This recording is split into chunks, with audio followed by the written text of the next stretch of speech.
Exodus chapter 14, verse 28. And the waters returned and covered the chariots and the horsemen and all the hosts of Pharaoh that came into the sea after them. There remained not so much as one of them. But the children of Israel walked upon dry land in the midst of the sea, and the waters were a wall unto them on their right hand and on their left. All right, so when you're watching your Prince of Egypt, they got the Pharaoh, he makes it out alive, and he goes back to bury his son. No, it said not one of them made it out. All right, none of them lived to tell the tale. Go ahead. Verse 30. Thus the Lord saved Israel that day out of the hand of the Egyptians. And Israel saw the Egyptians dead upon the seashore. And Israel saw that great work which the Lord did upon the Egyptians. And the people feared the Lord and believed the Lord and his servant Moses. Exodus chapter 15, verse 1. Then sang Moses and the children of Israel this song unto the Lord, and spake, saying, I will sing unto the Lord, for he hath triumphed gloriously. The horse and his rider hath he thrown into the sea. The Lord is my strength and song, and he has become my salvation. He is my power, and I will prepare him an habitation, my father's power, and I will exalt him. The Lord is a man of war, the Lord is his name. Pharaoh's chariots and his host hath he cast into the sea. His chosen captains also are drowned in the Red Sea. The depths have covered them, they sink into the bottom as a stone. Thy right hand, O Lord, is become glorious in power. Wait, did somebody say God loves everybody? That sound like love right there? When we throw a whole nation of people into the sea? Nah, that's where he hates it. All right, so I don't know where Christians get this idea that God loves everybody. Because from cover to cover is God killing people. Anybody that was against Israel, he killed them. Y'all see that? And you know it wasn't just for his own sake, because these people couldn't threaten the Most High himself. Right? They weren't a threat to him. Like, they couldn't throw the spears all the way into heaven and hit him in the face. So what was he protecting? Israel. He was protecting Israel. He cared about Israel, and he clearly didn't care about nobody else. Right? Otherwise, he would have let all the Egyptians float all over back to their land and be like, see, you learned your lesson? Okay, go ahead and go back home. But he killed every single one of them and their horses. Y'all see that? Yeah, so all that loving God talk, he loves Israel. Yes, he is a loving God toward Israel. But he hates anybody outside of that, and he hates any of our enemies, and he hates any of his enemies. What's that? What did Pharaoh say when he went back and find out that Moses' God was his God? Moses' God was his God, and his God was totally helpless. Well, what we're reading here, he never acknowledged He it. said he find out that Moses' God was God. Right. Here, he didn't get to acknowledge nothing. He was at the bottom of the sea. Pharaoh? Yeah, Pharaoh was at the bottom of the sea with his army. So when he figured out that the Most High was God, was that he was drowned already. Yes. And what did it become? Huh? What the land of Egypt became? Say it one more time. What did Egypt become? Oh, nothing. I mean, they still got their territory and everything, but they haven't been nothing since. They've been they've been basically producing like linens and stuff like that, but they haven't been at the height that they were back then. All right. It's basically Egypt's not the motherland. Yeah, like they went back to producing grain and doing all that, providing for the world and all that, but at the same time, you ain't seen not one more pyramid built since we left. You ain't seen one alabaster stone laid on another since we left. They haven't been like really a kingdom since we left there. Yeah, the only reason they were a world power even at the time of the Romans and Greeks was that they were producing grain. They were feeding the starving white people. White people didn't know how to grow crops. So that was the only way they were a world power, is they had the food. But so far as architecturally, their riches, all that was gone. We took it. We took it with us. All right. Any other questions? All right. Go ahead. Verse 6. Thy right hand, O Lord, is become glorious in power. Thy right hand, O Lord, hath dashed in pieces the enemy. And in the greatness of thine excellency, thou hast overthrown them that rose up against thee. Thou sentest forth thy wrath, which consumed them as stubble. And with the blast of thy nostrils, the waters were gathered together. The flood stood upright as an heap, and the depths were congealed in the heart of the sea. And the enemy said, I will pursue, I will overtake, I will divide the spoil. My lust shall be satisfied upon them. I will draw my sword, mine hand shall destroy them. Thou didst blow with thy wind, the sea covered them, they sank as lead in the mighty waters. Who is like unto thee, O Lord, amongst the gods? Who is like thee, glorious in holiness, fearful in praises, doing wonders? Thou stretchest out thy right hand, the earth swallowed them. Thou in thy mercy hast fed forth the people which thou hast redeemed. Thou hast guided them in thy strength unto a holy habitation. What verse is it? This is verse 14 now. Right. The people shall hear and be afraid.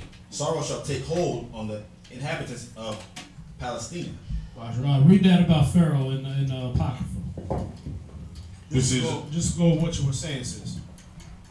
This is Second Ezra, chapter 1, in verse. I'm gonna start at verse 7.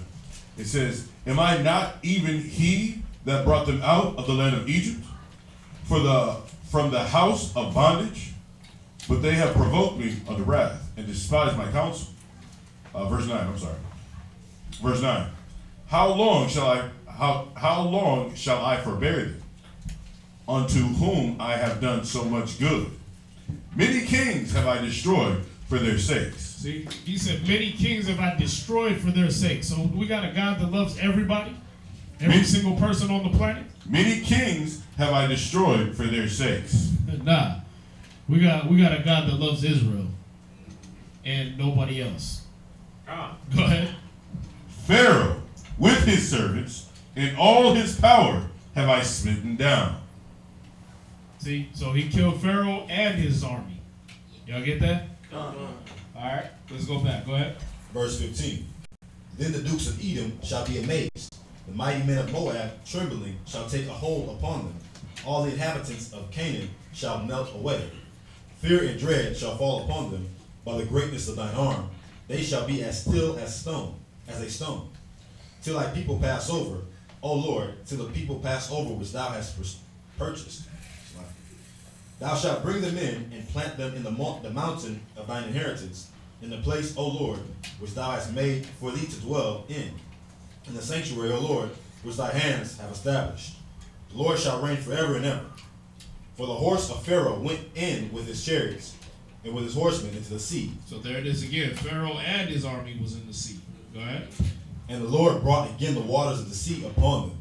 But the children of Israel went on dry land in the midst of the sea. So that's how you know it was the Most High, because why is the water so selective? Why did it open up for the Israelites to drown the Egyptians? Water don't make decisions like that. All right, the Most High does that. So that's what we're seeing right here. Now check this out. It said we went over in dry land. God. Right? It said we went over on dry land in the midst of the sea. That would have been a miracle enough, right? But the Most High, to show you it was him, not only made it where he parted the Red Sea and that there was dry land in between, but the dry land had grown grass on it. He made like a turf, like a football field, all the way through the Red Sea. Check this out. Wisdom of Solomon 19:7. Wisdom of Solomon, chapter 19 and verse 7. As namely a cloud shadowing the camp, and where water stood before, dry land appeared, and out of the Red Sea a way without impediment, and out of the violent stream. So it said out of the Red Sea. Now you know when you go, if you ever been in the ocean, right? Down at the bottom of the ocean, you got coral reefs, you got sharks, you got whales, you got trenches and all these things like that, right? God. It said, out of the midst of the Red Sea, he made a way without impediment, meaning there wasn't even a stone that stood in the way. There wasn't a coral reef to trip on. Like I said, when you watch these movies like Prince of Egypt or Exodus or something, they show people tripping on rocks and doing all that. It said it made a way without impediment. He made like a smooth road through the middle of the sea.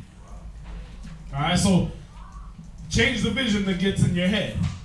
All right, this was a miracle of the Most High. This was something that could not be duplicated by a sorcerer, by David Blaine, none of that. Chris Angel. All right. He not only made the sea part, but he made the bottom of the sea, the normally rough road that would have been there, he made that smooth. Watch, read on. And out of the violent stream, a green field. A what? Green He field. was walking through that like a green field, man. Like Sound of Music. You know what I mean? Some of y'all ain't going that far back. He made that like I said, man, like AstroTurf, man. Like we was walking through a green field, like it was like lush growth came out of there. You understand? So this wasn't just, you know, he parted it and we just tripped over a bunch of rocks and coral and dead fish and everything like that, and we was having this tough time trying to get through. He made it perfect for us. There's no way they could have put that on Moses. You understand? But again, hard-headed Israel, we find a way. Where you at? Exodus chapter 15 and verse 20. Right, so that was Wisdom of Solomon 19 and 7, showing that was a green field we walked through. He parted the sea, made a green field for us to go through. Go ahead. And Miriam the prophetess, the sister of Aaron, took a timbrel in her hand, and all the women went out after her with timbrels and with dances. And Miriam answered them, sing ye to the Lord, for he hath triumphed gloriously. The horse and his rider hath he overthrown into the sea. Right, so did sisters praise? Did they dance? Did they sing? Yes. All right. So y'all sisters, whenever y'all want to. All right. Whenever y'all want to. We don't stop just because we come in and we have class. Don't mean we stop people or prohibit them from singing and dancing.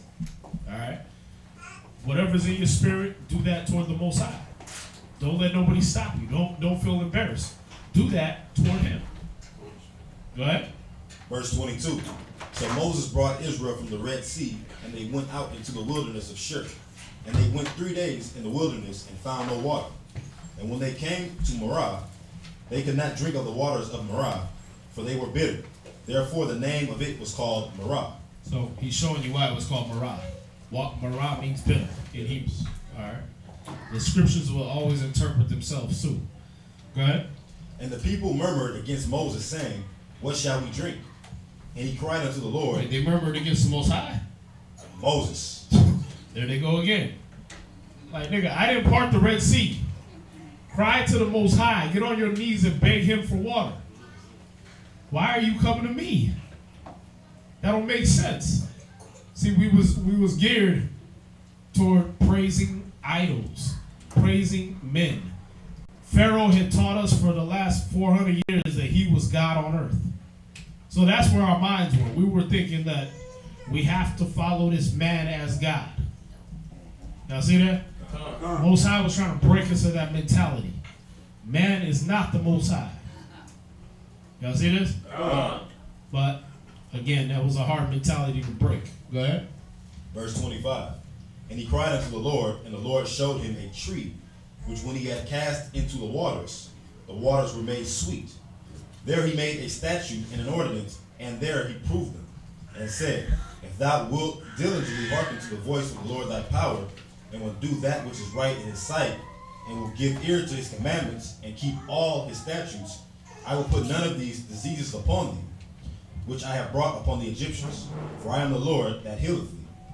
And they came to Elim, where were 12 wells of water, and 70 palm trees, and they encamped there by the waters. This is chapter 16 now. Verse 1. And they took their journey from Elim, and all the congregation of the children of Israel came unto the wilderness of Sin, which is between Elim and Sinai, on the 15th day of the 2nd month after their departing out of the land of Egypt. And the whole congregation of the children of Israel murmured against Moses and Aaron in the wilderness.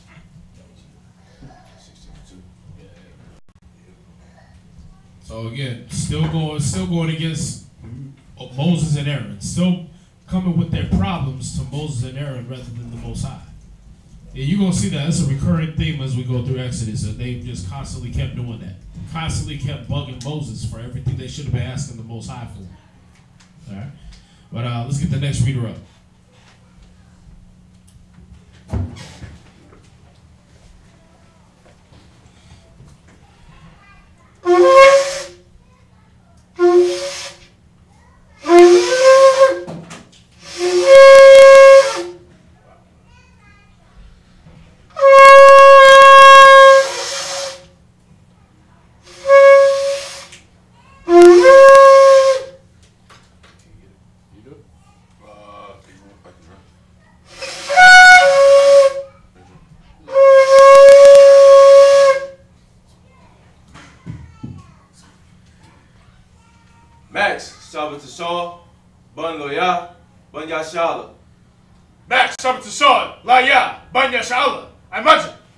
Barak.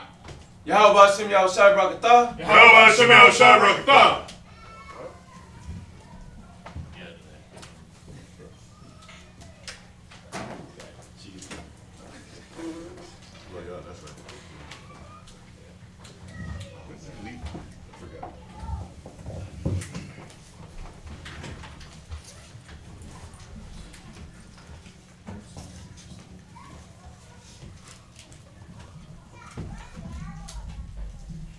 Exodus chapter 16, verse 3. And the children of Israel said unto them, would to God we had died by the hand of the Lord in the land of Egypt, when we sat by the flesh pots, and when we did eat bread to the full. For ye have brought us forth into this wilderness, to kill this whole assembly with hunger. Then said the Lord unto Moses, behold, I will rain bread from heaven for you, and the people shall go out and gather a certain rate every day, that I may prove them, whether they will walk in my law or no. And it shall come to pass that on the 6th day they shall prepare that which they bring in, and it shall be twice as much as they gather daily. And Moses and Aaron said unto all the children of Israel, at even, then ye shall know that the Lord hath brought you out from the land of Egypt. And in the morning, then ye shall see the glory of the Lord. For that he heareth your murmurings against the Lord. And what are we, that he murmur against us? Right, so they was trying to, again, get the people geared to pray to the Most High. Now the Most High said he was going to test them. He's going to prove them and test them with this miracle. I'm going to give them bread, but I want to see if they're going to keep my laws or not. So he said they're going to get a certain amount every day, right? But on one day they ain't going to get it. They cannot go to get the bread. So he was doing this just to test them. Let's see if they keep these laws or not. Because I'm about to rain down 613 laws on them. Let's see if they can keep one. Y'all see that? Let's see if they got enough fear and respect after seeing me do what I just did to the Egyptians. Let's see if they got enough fear to respect me and say, okay, we'll keep this one law that I'm going to give you. But let's see what happens. Go ahead.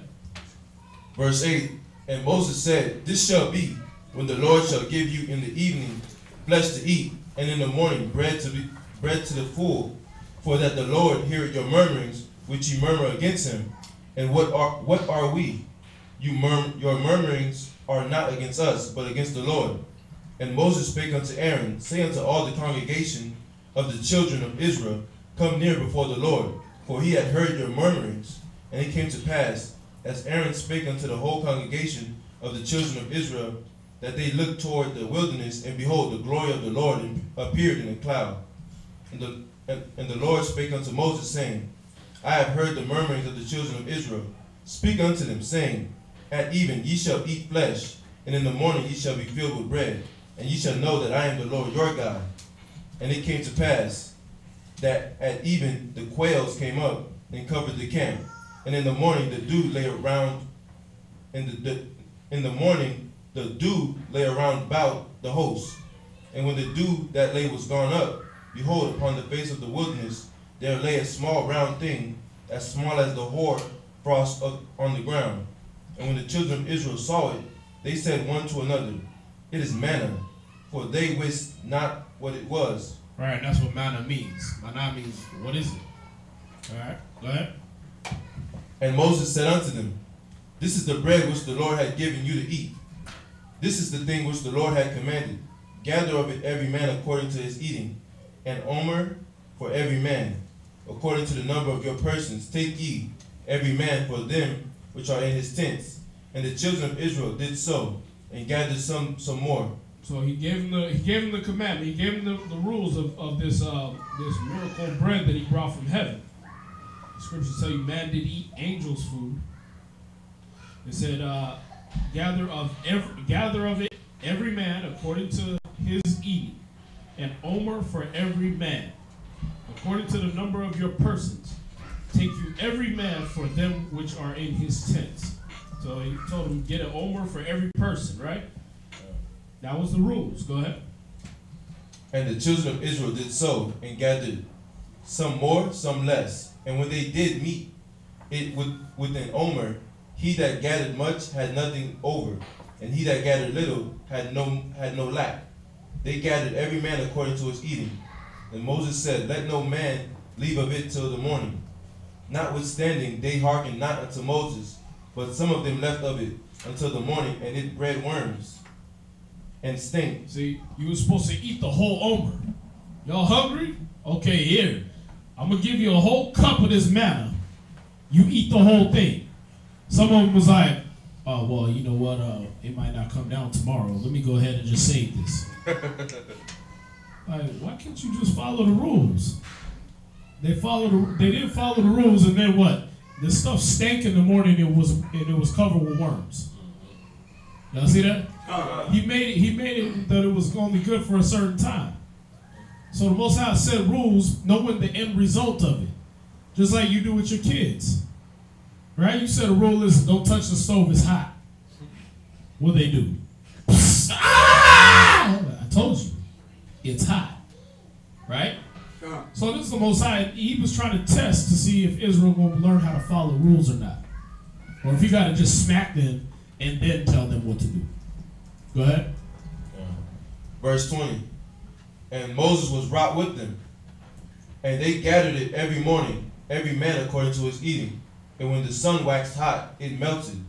And it came to pass that on the 6th day they gathered twice as much bread, 2 omers for one man. And all the rulers of the congregation came and told Moses. And he said unto them, This is that which the Lord hath said, Tomorrow is the rest of the holy Sabbath unto the Lord. Bake that which ye shall bake today, and see it, that ye will see it. And that which remaineth overlay up, for you to be kept until the morning. So this same stuff that rotted and got worms on it, if you kept it overnight, on the Sabbath day, it stayed good. Y'all see that? So Friday night when they went to gather it, they kept it, ate what they were going to eat, and then Saturday it was still good. But only on that day. Every other day, if you did that, it would rot. That's a miracle. See, that's something you can't lay on Moses. But our people still found a way. Go ahead. Verse 24. Oh, go ahead, sis. I was going to say, I looked up the word omer. I didn't know what that meant. Mm-hmm. And in our day, it would be a measurement of 3.64 liters. 3.64 liters. So he was like, oh, okay, you hungry? You get mad at Moses? Okay, you're going to eat. That's a lot. Yeah, it is. That's a lot. That's more than a soda bottle, like a 20 bottle. That's more than like one of those Essentia bottles. That's the big K bottles. Yeah, that's a lot. Right? That's the big K 3-liter bottles right there. You had to eat all of that. Right? Then you got some cats that was either trying to get too much, but he made them meet it out in the 3.6 liters, right? He made them meet it out to that. So nobody that got too much. The ones that didn't get enough, they got enough. All right, so the Most High knew what he was doing. But at the same time, remember, people were bigger back then. So it took a lot more to feed a person back then. But for him to still give somebody 3.6 liters of food to eat, that's him clowning. That's him like, listen, you gonna have more than enough. Your belly gonna pop. Y'all get that? And if you don't eat it all, then when you wake up, if you kept it till the morning, it's gonna stink. Y'all see that? So that's him basically clowning us. Like, oh, okay, you want to keep complaining, you want to keep murmuring and everything like that, then guess what? I'm going to give you more than what you need. Just to prove it's me. Okay? Go ahead. Exodus 16 and verse 24. And they laid it up till the morning, as Moses bade, and it did not stink, neither was there any worm therein. And Moses said, Eat that today, for today is a Sabbath unto the Lord. Today ye shall not find it in the field. 6 days ye shall gather it, but on the 7th day, which is the Sabbath, in it there shall be none. And it came to pass that there went out some of the people on the 7th day for to gather, and they found none. And the Lord said unto Moses, How long refuse ye to keep my commandments and my laws? See, for that the Lord had given you the Sabbath. Therefore he giveth you on the sixth. Therefore he giveth you on the 6th day the bread of 2 days. Abide ye every man in his place. Let no man go out of his place on the 7th day. So the people rested on the 7th day. And the house of Israel called the name thereof Manna, and it was like the coriander seed, white, and the taste of it was like wafers made with honey. And Moses said, This is the thing which the Lord commanded. Fill an omer of it to be kept for your generations, that they may see the bread wherewith I have fed you in the wilderness, when I brought you from forth the land of Egypt. And Moses said unto Aaron, Take a pot and put an omer full of manna therein, and lay it up before the Lord to be kept for your generations, as the Lord commanded Moses. So Aaron laid it up before the testimony to be kept. That's it. I read this story before, but I didn't notice this. At verse 32, when it says, fill up an omer and be kept for your generations, would that be found in the Ark of the Covenant? Yeah. Okay. Mm-hmm. Wow. Yes, sir. And it would still be good to this day. Yeah. Wow. He said throughout your generation. Wow. So this wasn't the half a day manna. This wasn't 1 day manna. This was generational manna. But it was the same stuff that fell out in the field. That's a miracle, man. Power Yeah. of the Most High. There you go. So they were constantly getting to witness the power of the Most High. It's still going to Aaron. I'd have been like, oh man, I can go home and pray to the Most High. I ain't got to come and talk to Moses. And see that, then you could have been one of those Israelites. It's like, oh yeah, I got the Most High at home. I get the Spirit at home. You know what I mean? Like I already learned my lesson. The sea party, that wasn't Moses. I don't need you. Moses, look, you can go on vacation. Right. Because we're good. See, they could have been done that. But they was too busy trusting in man. That's why Most High said it in Jeremiah. He said, cursed be the man that trust in man, that make flesh his arm. You worried about the flesh instead of worrying about the spirit. Somebody else got their hand up? Yeah. In verse 29, when it said, let no man go out of his place on the 7th day, when did they transition from, like, not going out to coming together together? Oh, that was after the tabernacle was built. Yeah, it's later on in the story. Yeah, up until then it was eat when you can eat. Remember, we're still fleeing from out of Egypt. We're still leaving there. All right? So we haven't even gotten really into the wilderness yet. We haven't gotten to to the promised land. So nothing was established yet. We hadn't even built the tabernacle yet. Or the tabernacle where we all congregated. So that didn't come until after the tabernacle was built. All right. Otherwise, it was a day of rest. Like, chill out. Don't do no work. Don't cook. Don't nothing. Rest. All right. Was that it? Yeah, that was it. All right. Next reader. There's a question online. Was there only Israelites that escaped from Egypt, or was it a mixed multitude? No, it wasn't only Israelites that escaped Egypt. It was a mixed multitude. Go back to was it 12?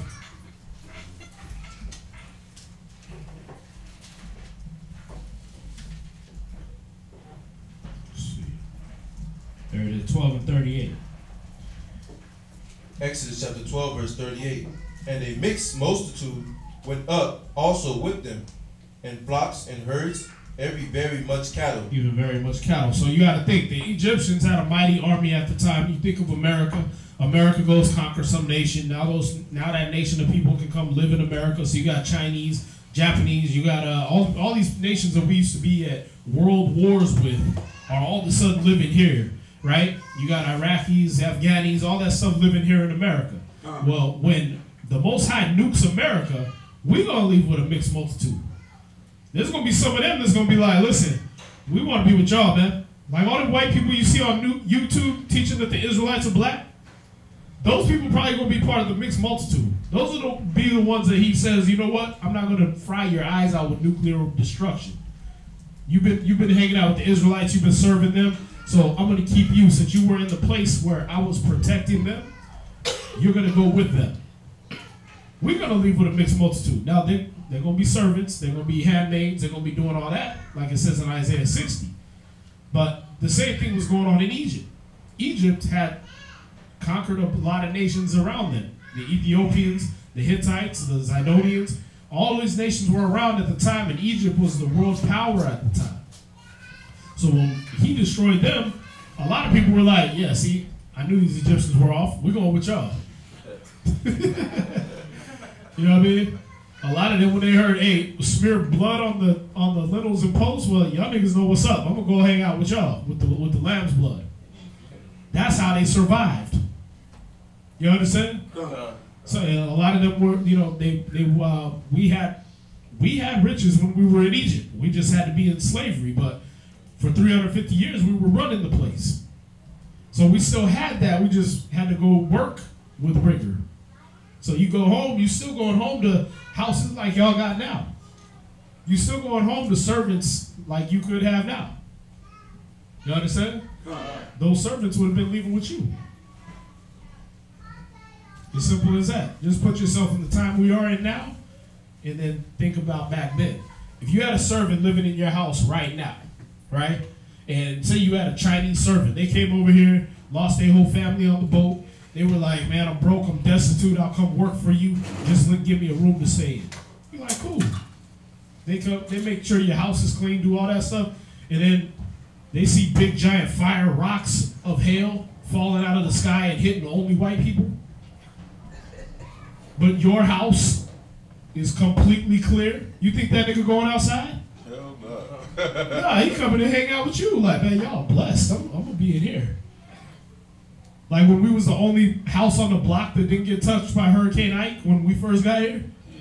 We was the only house on the block whose roof didn't get damn near ripped off and everything like that. We was the only house that had light on the block. Niggas was looking at us like, well, we want to go hang out with y'all. That's how it was back then. It said in Goshen, right? Goshen was in Egypt. Just think about it. All of Texas go black, but only Southwest Houston has light where y'all live. Or where if you live in Katy, only your house got light. But the whole rest is so black they can't even see their face. They can't even see their hands in front of their face. That's what happened in Egypt. So if you have to be utterly retarded not to see the place that has light and say, I think I'm gonna go over there. Or to be living in that place and be like, I think I'm gonna go outside. Nah, you gonna stick right in there, especially when the angel of death came through. You're gonna be right in that house, even if you was a servant in that house. I'd rather serve in here than go get maimed outside by your house side. That's what happened in Egypt. So yeah, they left with us. That was a mixed multitude. So that's why you got a lot of different races that can claim that they Israelites because they left with us. You understand? And again, that's where I get to these people where they like, yeah, I know I'm an Israelite 100%. In the other nations, you know what I mean? They try to disclude the the Native Americans. Oh, you guys ain't Israelites. How do you know? We've been a mixed multitude since we left Egypt. Before Israel was a nation, we was mixed. We had people all up in there that was from other nations. That's why the Most High said, don't worry about it. Let the angels do that. Let the angels separate who's an Israelite and who's not. They'll put people in their right place. That's why Yahweh Shai said, many that are first are going to be last. And the last are going to be first. People, he was like, no, they ain't Israel, man. They're going to find out like, yeah, his great ancestors left with y'all in Egypt. And he was an Israelite. He was one of the 12 tribes. And then one of y'all that think because you so black, you getting in, they're going to be like, yeah, you a booty scratching Hamite. You going to be cleaning tunnels. Or you Edomite. Huh? I said, or you're an Edomite. Yeah. That's the even worse one. Like, yeah, you going to find out you an Edomite, you going to be over there getting your head cut off. Angels are going to play T-ball with your face. Many that are first are going to be last, and the last are going to be first. That's why we all just striving to try to get in. Your righteousness got to exceed the righteousness of the Pharisees. It's no more, I'm just learning the law. I got to be righteous, man, because I'm trying to get in. I don't know what I am. You don't know who raped your great-great-grandma. You don't know who messed with your mama. You understand? Remember, he said we was a nation of whores, man. In Jeremiah, he said he knows us for our whoredoms. So, you thinking your mama was good and chaste. And he's like, don't talk about my mama. Right? I don't know where the hell she was, man. You know what I mean? You're going to be watching your internet porn one day and find, mom? What happened? And you a product of an Edomite. You Rocco C. Freddy's daughter or son.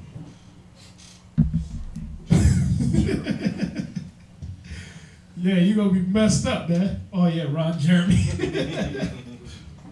You one of Ron Jeremy's loose kids. Dang. Your niggas is oppressing somebody with light skin.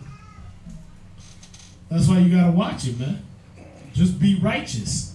Don't be trying to be, I'm 100% law, man. I'm separating the wheat from the chaff myself. That's not you. That's for the angels to do, man. Your job is to be righteous. Huh? So yeah, we did leave with a mixed multitude according to Exodus 12, verse 38. That it? All right. So who's the next reader? Try to get some sound out of this.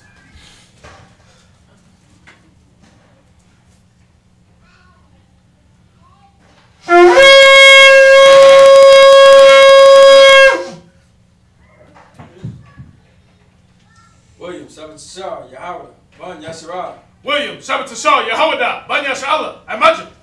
Barak. Yahweh Basimir Asab Rakta. Yahweh Basimir Asab Rakta. What's up? Come on up.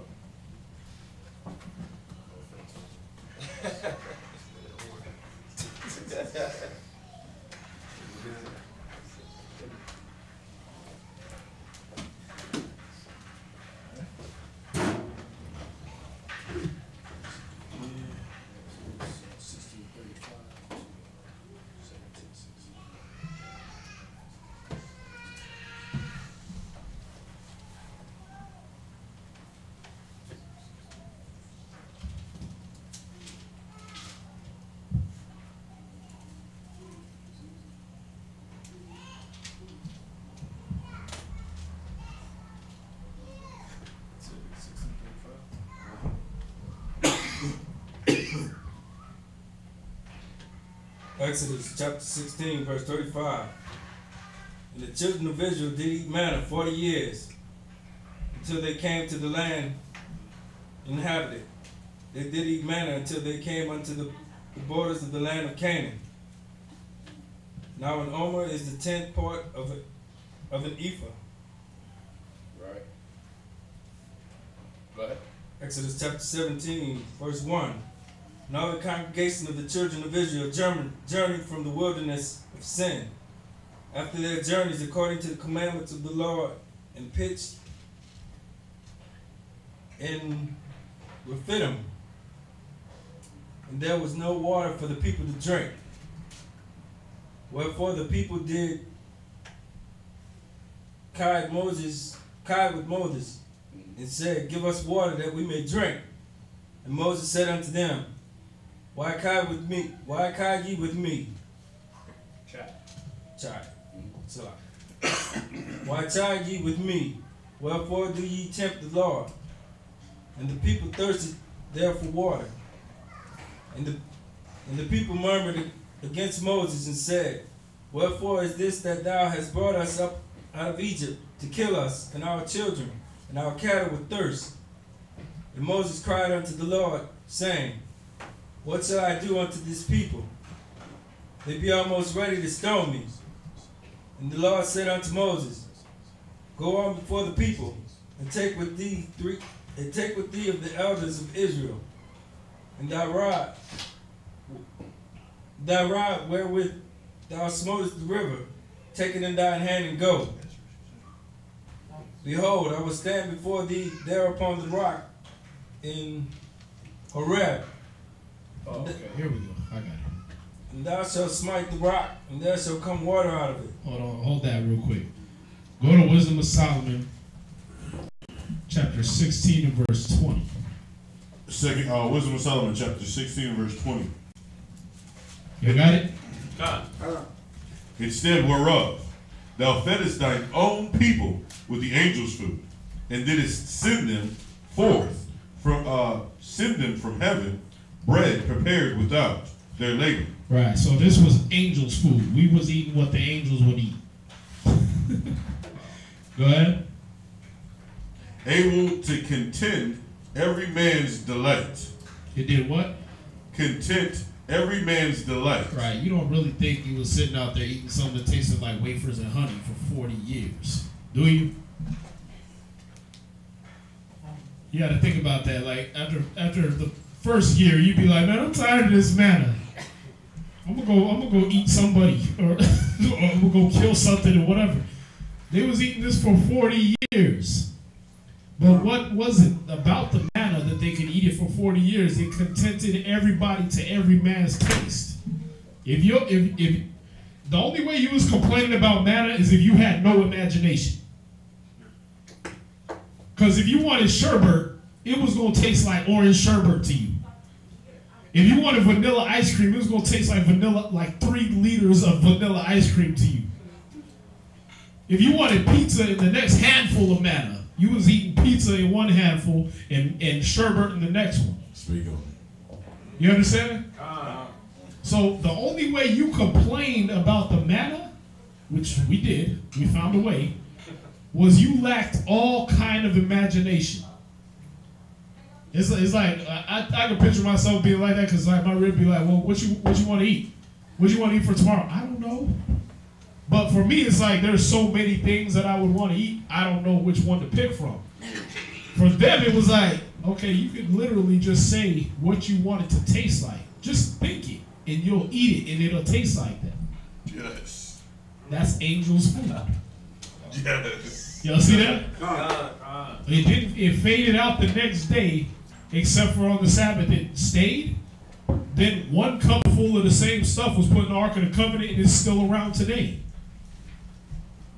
Y'all see that? That's angels' food. You're eating a spiritual food. But you're eating it through your flesh. All you got to do is think, and it's going to turn into whatever you want it to taste like. How the hell can you complain about that? You got to be a spoiled a-hole to complain about having the availability to eat anything from anywhere in one morsel that you ain't even got to prepare. Yeah, you want it to taste like a 5-course meal? It'll taste like a 5-course meal. With no sides. And you ain't even got to make it. All you got to do is pick it up off the ground. And niggas still complain. And what did they complain about? When you read the scriptures, say they complained about the onions and the leeks they were eating in Egypt. Really? That's what you complaining about, being able to eat anything. We're not even talking about take out and wait for delivery. Go outside, pick it up off the ground. That's all the preparation you got to do. Put it in your mouth. That's like when you go to a 5-star restaurant, you still order macaroni and cheese. Yeah, and that's exactly what that is. That nigga Egyptian mentality. God. I was a dirt poor nigga. I'm used to being gutter trash in Egypt. So every time I put this manna in my mouth, what does it taste like? Leeks and onions. So the unimaginative cats, the jailhouse mentality, you know what I mean? Jailhouse mentality is this. They get out of prison. They out in the free world, but every time they go to the grocery store, what they come home with? Ramen, top ramen, bag of Doritos, Little Debbie cakes. Spread. Right? All the ingredients for the spread. Like, nigga, you're free now. Go get a steak. Get some eggs. Get some, you know what I mean? Why you keep coming home with potato chips? And they got the bologna meat too. Stop saving the Cheeto bag. That's the one. That's a water bag. Stop ironing your peanut butter sandwich. Get out of jail, man. We was in that jailhouse mentality. So every time a nigga picked up the manna, what was it? Cheetos. A spread. Top ramen for 40 years. See that when the Chosen picked it up, it was, man, I want some King's food, man. I want what the Kings was eating. I want this to taste like this. I want this to taste like that. That's how they sustained themselves. That's how they kept from murmuring and complaining. Because their imagination, their thought process wasn't nigga slave mentality. Y'all see that? The scriptures tell you it catered to every man's taste. It wasn't even up to the Most High. He left it up to you. Whatever you want it to taste like. For Moses, it tastes like wafers with honey, because that's what Moses wanted. That's why that went in the book. But Wisdom of Solomon is showing you it catered to every man's taste. Y'all see that? So that definition of chide, it says when they chide with the Most High. That means they spoke out in an angry or displeased, in a rebukeful manner. So they were basically talking out the side of their neck to the Most High, talking ignorantly, irrationally. And the Most High, I mean, when we read further on in Exodus, all the way up to Joshua, Most High, he was like, you know what? How long must I suffer these people? Yeah, and whose mentality was that? That was the Egyptian mentality. That's what you see Pharaoh was doing. Right? He was treating the Most High like he wasn't nothing. I don't know this God that you speak of. He was the one blaspheming against the Most High. So these people was still in Egyptian mentality, man. Stockholm syndrome. Like, you forgot the Egyptians was whooping your ass every day? They had a 10-day work week. 10-day work week. Imagine you know what I mean? Y'all loving y'all weekends right now, man. Oh, thank God it's Friday. Imagine you don't see Friday for 10 days. Y'all see that? We were slaves in Egypt, man. And then not to mention, you still had to make when Pharaoh got to that point where they still had to make their quota without the supply that they gave them. Yeah, go to work. Your boss tell you, listen, I need you to do a 10-page paper. Oh, okay, cool. Where all the paper at in the copy machine? Oh, you got to get your own paper. And I need that report by tonight. Get your own ink. That was Egypt. God. Yeah, we don't have it, so you make it yourself. Except it was with bricks. Those big 20,000-pound bricks that we built the pyramids with, you was making those with no straw and no clay. And they was telling you make sure you get in the same amount of bricks every day. Y'all see that? So it was back-breaking labor, and some of y'all niggas missed that. Some of y'all was like, man, I'd rather be back in Egypt making 20,000-pound bricks with no straw. And then getting beat after making however many bricks I made, getting beat for not making more bricks. Not doing it on time. Like, not getting government shutdown, we ain't getting paid. You getting beat. Not only are you not getting paid, you're going to get beat on top of it. Y'all see that? What's happening here? Government shutdown, niggas ain't getting paid. Oh, but you still got, your bills are still coming in. You still have to work too. Yeah, government shutdown, you can't get paid, but your taxes are still coming out. I thought the government shut down. Why they take taxes Parole should be shut down. I shouldn't have to P-test no more. I shouldn't have to go check in with the PO. I shouldn't have to go. I shouldn't have to pay taxes no more. Right? All that food should be tax-free. All that gas should be tax-free. The government is shut down. Who the hell am I paying? It's not to fix the potholes in the road, because the government's shut down. Ain't nobody fixing potholes. So what am I paying? Y'all see that? You're in Egypt right now. That's the point. If you ain't seeing the signs, you're in it right now. We're in those days. The final days of Egypt is the final days of this place. You're reading it right now. You're watching it on the news right now. What you're reading then is going to happen here. It's time to get right. It's time to stop murmuring and complaining about how if Mary had a hymen or not. You know what I mean? It's time to stop murmuring and complaining about whether the Sabbath start on the sunset or the sun up. What is the real date to the Most High? You got niggas actually focusing on making a video and putting it on Instagram to prove that the day starts when the sun comes up. While we're in the last days of Egypt.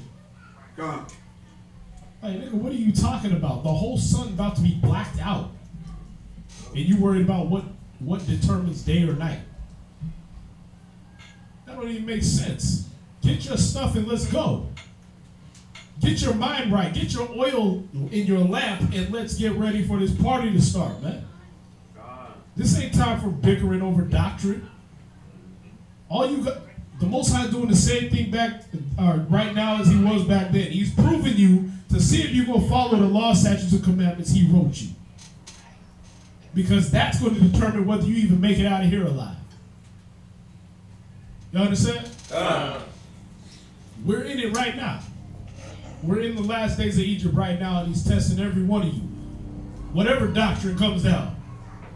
Hey, listen, we do the Sabbath on Tuesday now. Okay, then we do the Sabbath on Tuesday because I'm just trying to get in. I don't care. It's not going to destroy my spirit to not work or to not do servile work on Tuesday. It's not going to hurt me. It's not going to hurt my spirit to not have sex with my woman on Tuesday. I'm just trying to get in. If you want to say the Sabbath is every day this week, cool. Sorry, babe, we can't do it this week. It's the Sabbath. I'm trying to get in.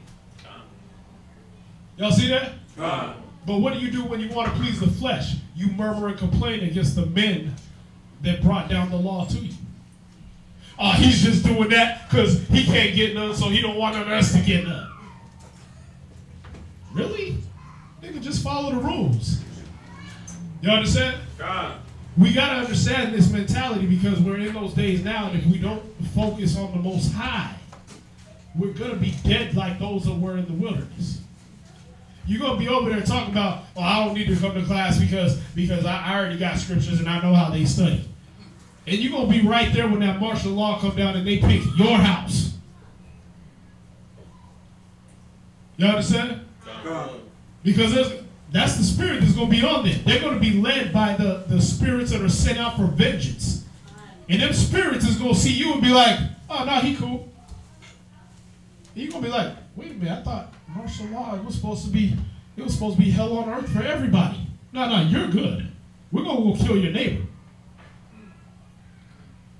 Because they're going to have a spirit on them. They're going to see the blood of Christ on you and be like, oh, yeah, move to the side. We're going to kill him. Some of y'all is going to be in your own house. Your rib that was back talking, she's going to be in the middle, opening her big ass mouth and get shot right in the face. And they're going to be like, yeah, clean that up. We'll see y'all later. It's going to go down like that. It's not time for the bickering over doctrine. Especially for y'all YouTube-alites, Facebook-alites, all that out there. Get off the internet and get your job done. Because we in the last days, man. Where you at? Yeah. Any questions? I didn't finish. I just wanted to say, it sounded like what you were mentioning, that Israelites was dealing with that post-traumatic slave syndrome from Egypt, you know. That's why he kept giving them a chance. He kept showing them signs and wonders. He's like, come on, man, we was in Egypt for 400 years. Right. So, 430 years to be exact. We was in there for 430 years. That's going to be a hard mentality to shake. Niggas do 5 years in jail and come out and only eat top ramen for the rest of their life. So, it's going to be a hard mentality to shake. So, he gave us chances, but he gave us, like, monumental chances. Like, I parted the Red Sea for you. You should have woke up a long time ago. I gave you bread that angels eat. You should have woke up a long damn time ago. It should have clicked instantly for you. Okay, we ain't serving Pharaoh no more. We serving the real guy. Y'all see that? But yeah, he gave us chances. That's why I see. He didn't just, after all this time, he wasn't parting open the ground and swallowing up 40,000 people at a time yet. Because he gave us chances. Y'all see that? The worst thing he did was tell some people they couldn't go in. You ain't gonna make it to the promised land. You just gonna wander around the desert. I'm gonna take your next generation that ain't all defiled in their mind like you. But he didn't even kill them instantly. Y'all see that?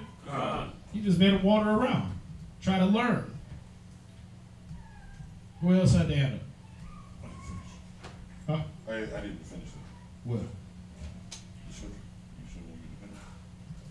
Yeah, oh yeah, read again. All right, this is Wisdom of Solomon, chapter 16, and verse 20 and verse 21. Instead whereof thou feddest thine own people with angels' food, and didst send them from heaven bread prepared without their labor, able to content every man's delight, and agreeing to every taste. Verse 21. For thy sustenance. So not only did it taste like steak when you ate it, it tasted like that perfect steak with the A1. You know what I mean? It tasted like your mama's steak. You know what I mean? That tasted like grandma's biscuits when you put it in your mouth. That wasn't just some, oh, this tastes like some generic pop open the can biscuits. That was grandma's biscuits, fresh out the oven when you ate it. You know what I mean? That was that Kool-Aid where it didn't have too much sugar, but it wasn't too watery.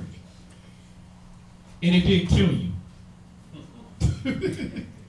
It was perfect, man. All you had to do was have an imagination. Go ahead. For thy sustenance declared thy sweetness unto thy children, and serving to the appetite. See, he was trying to start a love connection with us. He didn't start out by killing us, like, you know, going on what you're saying. He didn't start out killing us. He started out trying to form a love with us. Like, man, I'm gonna make these cats love me, man. I'm gonna give them freedom. I'm gonna give them water when they want water. I'm gonna give them food when they want food, and not just regular food, their food, the best food they ever had, and better. Y'all see that? He's trying to form a. That's what a man does for a woman that he's in love with. Y'all see that? Y'all simps out there know what I'm talking about, man. She want her toes rubbed, you get every toe. You get in the middle of the toe. Pick the sock lint out. And the gel. You know what I mean? You sucking on toes. You know what I mean? You doing everything she wants you to do. First date, where you want to go, babe? Y'all see that? This was the Most High. He was trying to form a love connection with Israel, man. Reestablish something he had with Abraham. He missed that what he had with Abraham. He missed what he had with Jacob. And he was trying to reestablish that with us. And what was we doing? Acting like that damn thought ghetto hoe that ain't nothing good enough for. Oh, it tastes like that. It tastes like exactly what I wanted to. That ain't good enough. Oh, you gave me not only water out of the rock, but not just, you gave me crystal clear water. It wasn't all muddy and nasty like the Africans got to drink out of pits. That ain't good enough. gonna sit there drinking the best water, the best food, eating the best food. You want meat? Oh, okay, you want meat? That's coming up. I'm gonna give you quails. Quails is what kings eat. That's what you go to Papa Do's and you gotta order for $18. And it's only like this big and barely got any meat on it.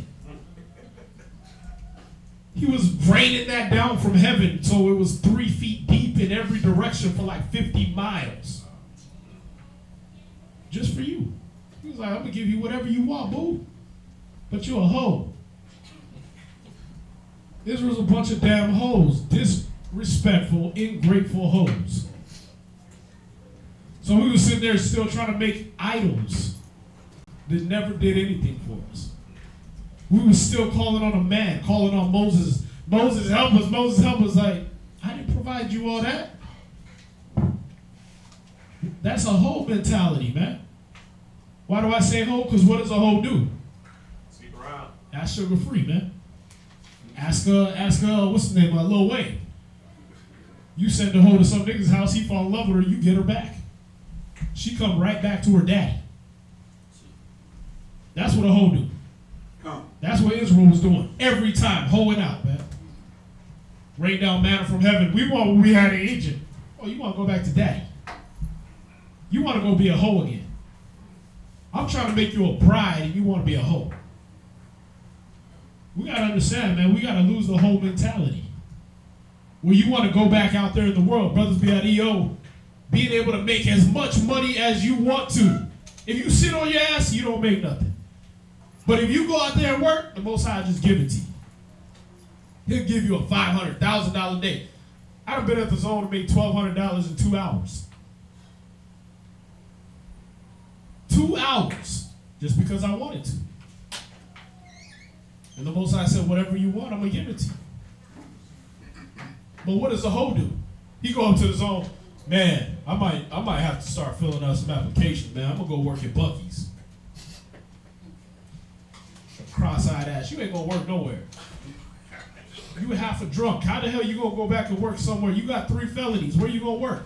The Most High giving you everything you want. You got women that come up half naked, walk right up to you and say, hey, I want to be your wife.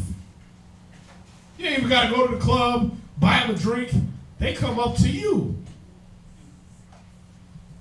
The Most High give you everything you want just so he can court you. And niggas got a whole mentality. When I say the word nigga, before y'all get offended, nigga is what you are before you were an Israelite. It's simple as that. Before you found out you was an Israelite, you was just some nigga. You was some hoe. So those terms, yeah, they are supposed to punch you in the face. Because if you still acting like that, you still a nigga. You still a hoe. You understand? We gotta break that. I gotta be politically correct. We ain't in America. We in Israel now. Where you at? You finished that? God. All right, so we gotta lose the whole mentality, man. Just that's the theme of what we're reading here, is that our people were constantly involved in their whoredoms, man. They constantly wanted to go back to they pimp instead of going to the Most High that was gonna treat them right. Go ahead. Exodus 17:6. Behold, I will stand up before thee upon the rock in Horeb, and thou shalt smite the rock, and there shall come water out of it, that the people may drink. And Moses did so in the sight of the elders of Israel. And he called the name of the place Massah. All right, so note on this one, he said, listen, go smite the rock, go hit it. All right, that's what smite means for y'all that don't speak 16th century English. All right, smite the rock, go hit the rock, and it's gonna bring out water. So the people was thirsty. Go hit the rock. Don't go dig a well. All right, don't get the nasty water from underground that got mud in it, frogs and fish up in it. No, you gonna hit a rock. Have you ever seen Mount Horeb? Mount Horeb is on a mountain. All right, so he went up. He didn't go down with the dirt and everything like that. He got that good water that comes right from the sky to the ground. Filtered through the rocks and everything, right? Like the Coors commercial tells you. Right? He got that water. Hit a rock, the water came out. So they had fresh, crystal clear, no fish doo-doo, no people screwing in it, water that they were drinking. That's that alkaline stuff that fall right out the clouds. That mineral. The stuff that's illegal for you to do right now. That's what they were drinking. When they wanted water, that's what he gave them.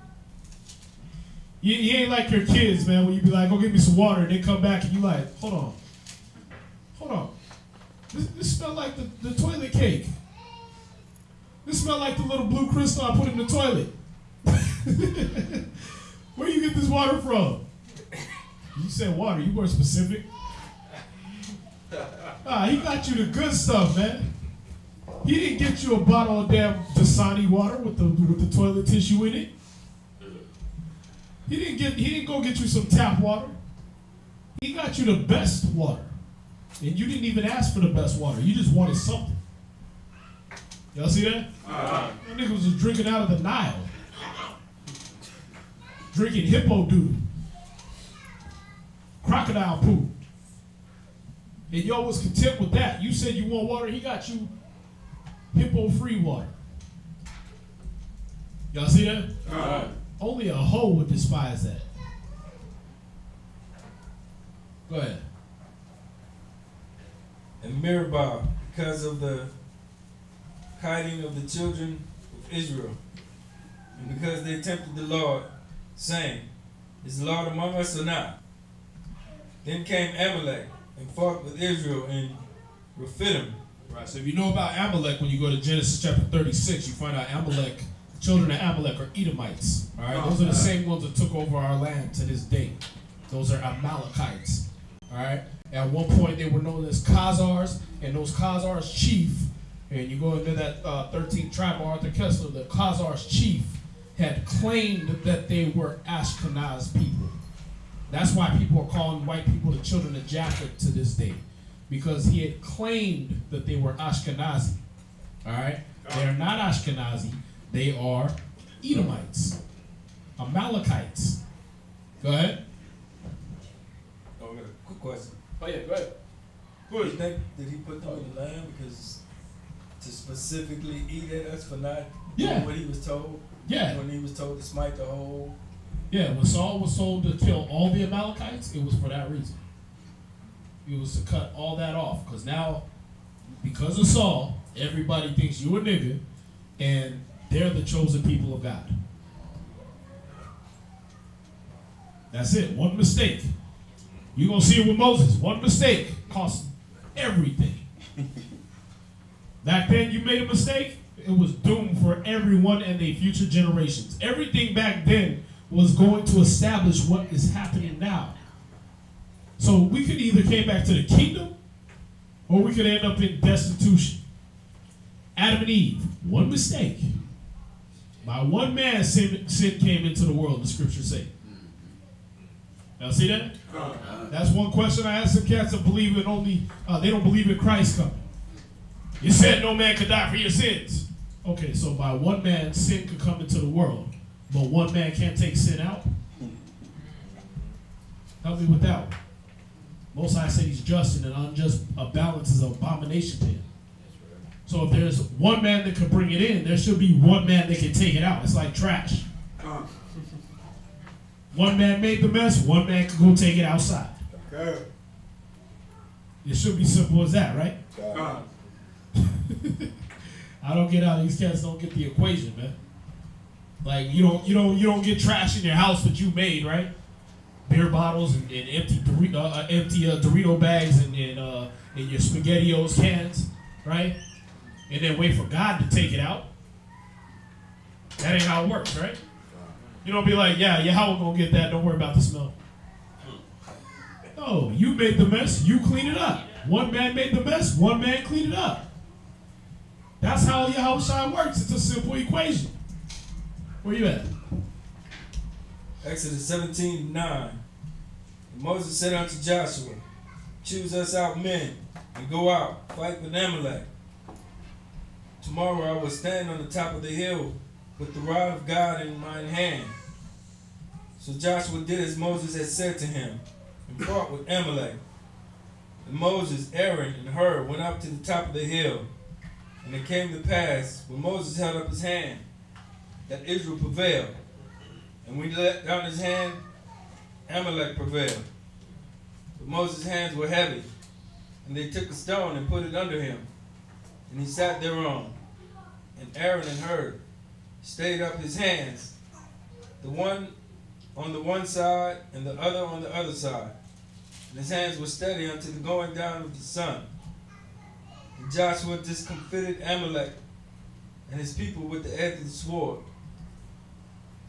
And the Lord said unto Moses, write this for a memorial in a book, and rehearse it in the ears of Joshua. For I will utterly put out the remembrance of Amalek from under heaven. See, that's the Most High's plan from the beginning, was I want to wipe out all these white people. This whole nation, I'm going to wipe them out so people don't even remember them in heaven. That's how Big Saul messed up. Go ahead. And Moses built an altar and called the name of it Jehovah Messiah. For he said, because the Lord had sworn that the Lord will have war with Amalek from generation to generation. There it is. The Most High will have war with Amalek from generation to generation. So in one way or another, that's how it's been for them too. Like, oh, you guys still got the little state of Israel that y'all living in, but what? You got Palestinians throwing rocks at you every day. You know what I mean? You got all these other nations trying to war with them constantly. Why? Because he does not want them around. That's one thing you could be glad and you could be sure of that you are not going to see when the new kingdom comes. You ain't going to see one of them little faggot-speaking Israelis over there. You ain't going to have to work next to them. You ain't going to, like we in the mall, they always next to us, man. Stealing our swag, talking that gay-ass Hebrew that they speak. Even on the Duolingo, I'm like, I hate the way they talk. I always flip it over to the original Hebrew, man, because it sounds gay. Like, what the fuck? They all sound French. You ain't going to have to hear none of that, all right? The 3 gay clubs they put in the Holy Land, you ain't going to see none of that. He's going to destroy them off the map. That was his original intention. They're going to be gone. There ain't going to be one remaining of that house. Barak. Go ahead. That was it? That was it. All right.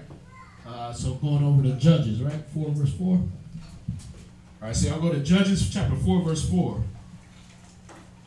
Any questions on that? I have a question. Yeah. So, when it speaks about the Lord having a war, will have war with Amalek, does that go both ways? Like they war, like not necessarily war against the Most High, but that defiance, that hatred towards the Most High, is that war that they have for the Most High? Yeah, I mean, it's a war. If when you know you're in a war, you end up being the enemy. You try to fight back, and that's what Esau does over there. The Amalekites do that over there. They constantly trying to push that we're not really the Jews. They got their little what's that dude? They got their agents all over Facebook. I know that for sure. But they got this other dude, not Post Malone. It's something Malone though. Vocab Malone. Got him advocating for everything they do over here, trying to act like some little Christian Jewish boy and sticking up for everything that they say and do and trying to prove everything we prove to say that we're the so-called that we're the nation of Israel. He goes back and tries to disprove it. So I watch cats like that, so I already know, like, okay, right here you're full of crap, and right here, this is how I'm gonna hit you with like 18 scriptures. But they got cats like that go around just basically trying to disprove everything we say and trying to throw dirt on it. Why? Because they're trying to establish themselves as God's chosen people. They want to keep that spot because they really think it's theirs. At this point in time, they really don't remember 325 AD when we converted them. They really don't remember that they were just converts and started wearing the yarmulke that the Greeks gave them. And they was doing half Greek, half Jew ways. And just some confused ass white people trying to survive. We saved a life with Judaism. They forget that. Their children only know we're the Jews. Like, I learned about the story of the Maccabees, not from coming in here. I learned it from the show Shia LaBeouf used to be on when he was a kid. On Nickelodeon. Even Steven? That one. Really? When his parents was teaching him about his Jewish history. You see that? That's what I learned about the Maccabees. Because they teach it down to their children like it's their history. That's all they know. That's why Jeremiah 16:19, he said, our fathers have inherited lies, vanity, and things wherein is no profit. Because that's what they've inherited by now. By now, they just believe it's them. So they really try to like do the things they reading in there. And you tell them any different, they're like, no, no, no. But, okay, well, what tribe are you from? I don't know. You know what I mean? And, well, this happened in 933 BC. I did not know that. Of course you didn't. It's not your real history. Well, who got the hand up? You? Last time, they're very prideful too. Last time I went to the grocery store, I bought some Manischewitz, and this Jewish Jew was behind me. He was like, "Oh, you don't look Jewish to me." I said, "I'm not Jewish. I'm a Jew." He said, "Oh, you're a Jew?" I said, "I'm Jewish too." I said, "Oh, what tribe are you from?" You know, we got mixed up during diaspora. I'm like, "Well, you ain't been through that diaspora." They actually believe their lies. And it's like, they'll talk to them, what tribe are you from? So I'm from the tribe of Benjamin. You know, it's hard to say. We got mixed up to the diaspora.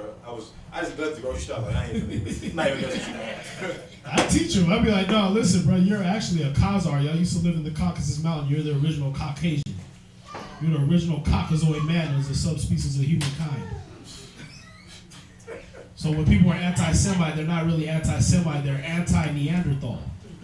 They're anti-Flintstone.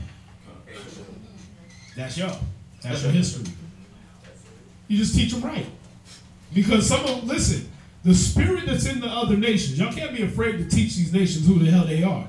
The spirit that's in the other nations is what? To grab hold, Zechariah 8:23, grab hold of the skirt of him that's a Jew and say, teach us your ways. When we go rap about selling crack, what do? Do crack or sell crack. And if they can't get it right, they get on meth.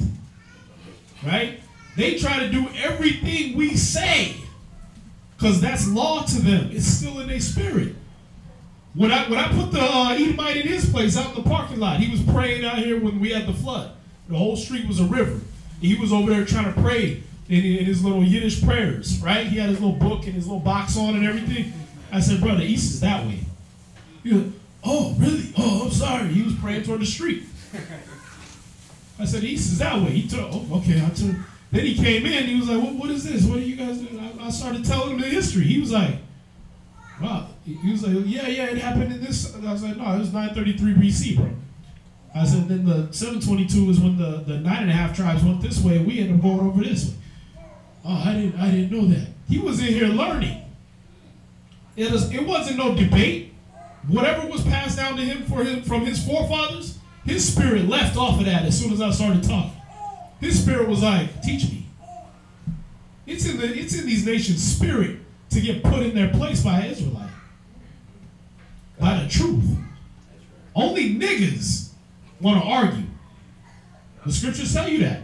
Tell you especially they of the circumcision. Those are the ones that want to contend with you. A man's foes will be they of his own house.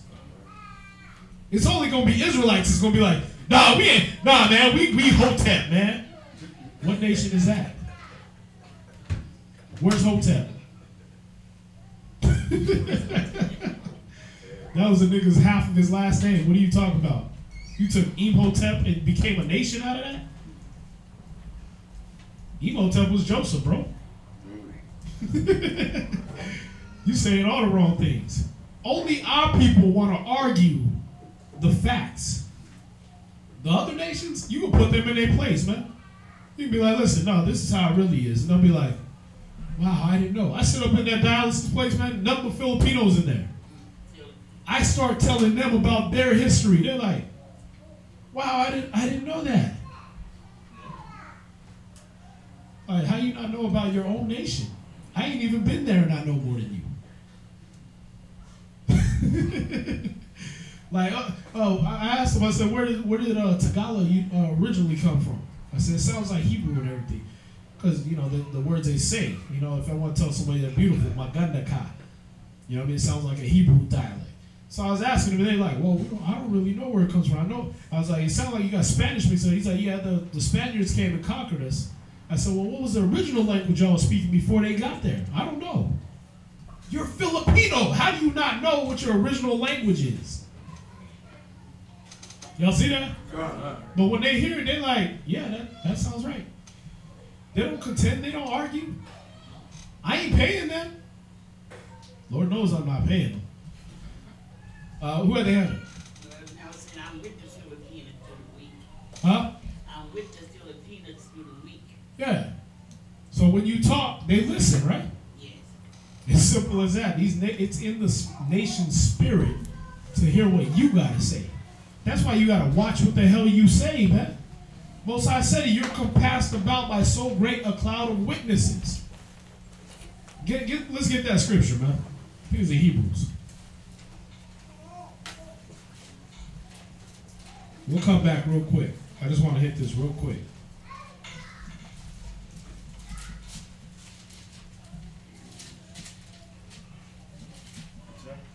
Okay. You got it? Okay. What's that?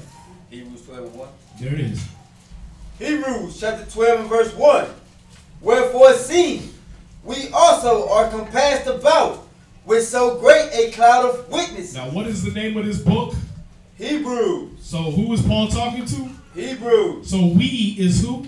Hebrews. So seeing that we Hebrews are compassed about by so great a cloud of witnesses, who would the witnesses be? Right, he's talking to the Hebrews. So the witnesses got to be everybody else. Chinese, Japanese, Korean, white people, everybody, right? Those are the witnesses. So seeing that you Hebrews are surpassed about by so great a cloud of witnesses, go ahead. Let us lay aside every weight. Let's lay aside all the bickering over doctrine. Let's lay aside all the things that hold us back. Go ahead. And the sin which doth so easily beset us. And let's lay aside the sin. Why? Because people are watching you. They're watching you get drunk off your dumb ass. They're watching you go do drugs on the low. They're watching you go be a whoremonger. They're watching you because they don't know how to act on their own. Look at the world today. They obviously don't know what the hell they're doing. Right? Donald Trump is the antithesis of, the perfection. Sorry. He's the perfection of them not knowing what the hell they're doing with the planet. He gets in there. They said he says 34 wrong things every minute. I didn't even know he talked that fast. They said in one of his speeches, he said like 34 wrong things. How you get a pre-written speech that goes through the whole White House, somebody else wrote it for you, and you still say 34 wrong damn things? That are just absolute lies, no truth to them. They fact-checked them. It was like, that's wrong, that's wrong, that's wrong. This we have to build a wall because the Mexicans are going to be this big threat. Well, Mexico ain't been a big threat ever. They never tried to declare war against America. 2, they went there with cameras and was filming the wall. Wasn't no Mexicans trying to destroy it. Wasn't nobody trying to saw it up or even climb over it. Yeah, they did the video. The reporter was there like, yep, see, no threat. They were coming at it with tanks. They didn't mount an army and was waiting for the wall to fall down. You know what I mean? Nobody was even near it. They debunked that too. They Yeah. said East Indians and Asians have more illegals here than Mexicans. Everything he said was wrong. Y'all see that? And that's how they're running the world today. They don't know what to do with it. They need our help. The Constitution of America was by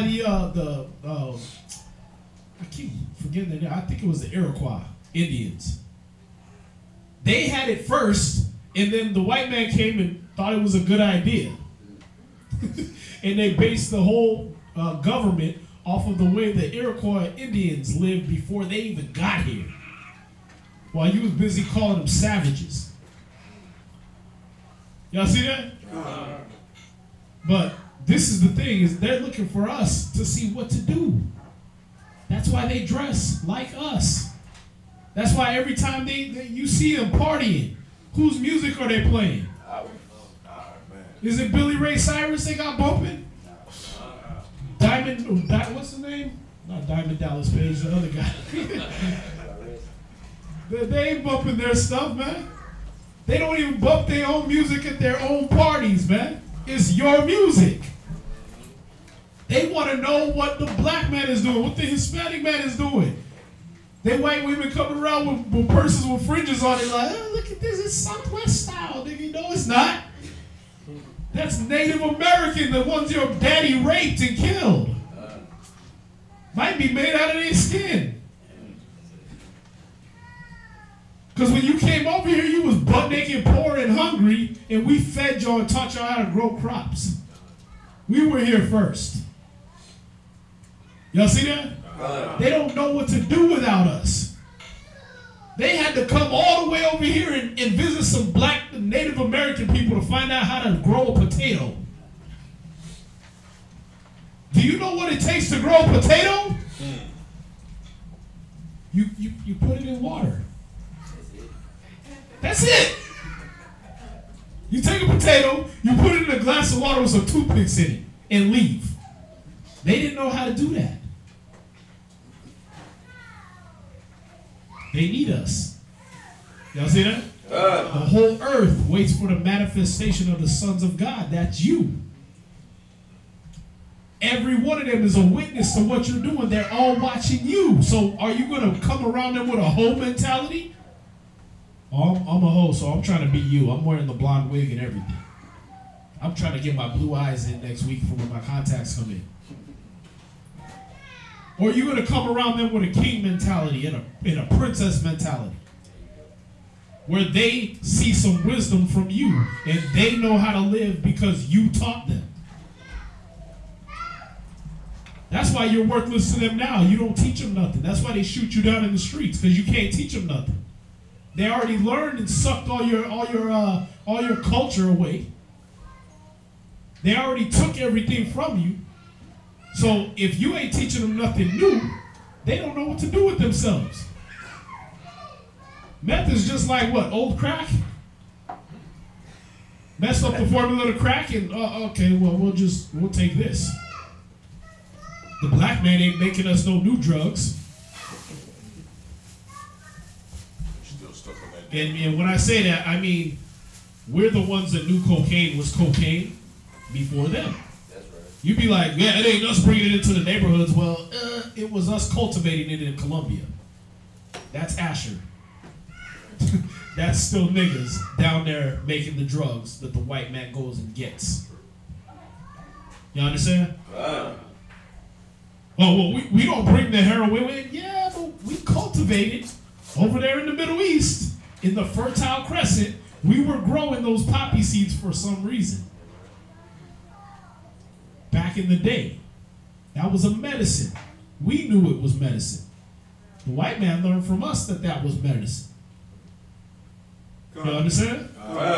That's why they was going over to China, right? Because we brought everything on that Silk Road from Solomon's kingdom to China.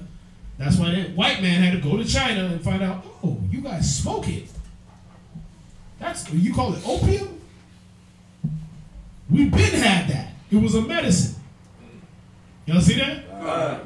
So yeah, we didn't bring it in. We don't bring it into the States, but we cultivated it. We are the beginning of everything, good or bad. You understand? So we could give the world good like we used to when we were Abraham, when we were Isaac, when we were Jacob, or we could give them the Dougie. We can give them twerking. And wonder why they shooting us in the streets like we ain't crap. You a stray dog to them. Why? Because you act like a stray dog. You screw anything that moves, you eat anything that you see, and you don't teach nobody nothing, and you're good for nothing. You destroy everything in your path as a nigga. But when you become an Israelite, you become something of value, man. You understand You finished? Go ahead.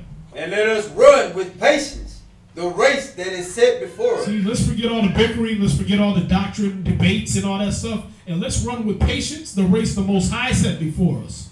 The race the Most High set before us is get into the promised land. Act right, do the laws, do the commandments, do what I told you, do what these men want you to do, and get into the promised land. But what do we want to get caught up on? Well, hold on, man. We had your brothers don't serve bread on the Sabbath. Look at this is the bread of life we serving right here. What bread would you thinking about? Every nation on the planet got bread. Physical bread. Lachem. Right? They all got bread. This bread right here, that's only Israelites get that on the Sabbath. Which bread do you think the Bible was speaking about? But this nigga left us because we didn't give out bread on the Sabbath. Come. We didn't bake up a little cake of bread and serve it out in crumbs to everybody on the Sabbath to get crumbs all over the sanctuary. Huh? Right. Like, that's what you're going to lose the kingdom over? Bread? Grape juice? You're going to lose the kingdom over doctrine? Keep it simple. Follow the Bible. Be taught. Get understanding. Figure out the ways of life so you can get life. Don't murmur and complain like they did in the wilderness and die here. That would be the worst thing that happened in my life is if I die here. I don't hope for that. Shoot, if I die here, just throw my bones in the ocean, let them float somewhere else. Just so they're not here. I got such a hatred for America, I don't even want to die with y'all niggas, man. I don't even want my bones here. Niggas be over there having sex with my dead body or my bones or something.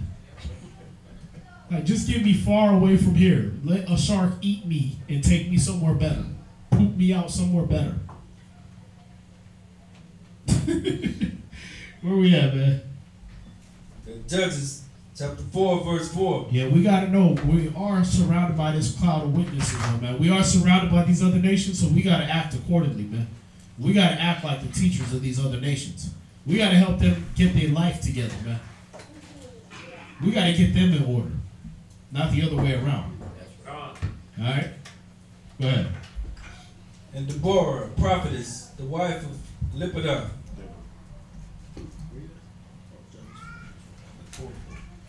Right. Let me see. Judges 4, verse 4. Yeah, and Deborah, that's the right way to say it. A prophetess, the wife of Lapidot. Go ahead. She judged Israel at that time. Now, before y'all bump into the sisters that use that and say, see, Deborah was a prophetess. Yes, she was. At that time. That's the key word right there.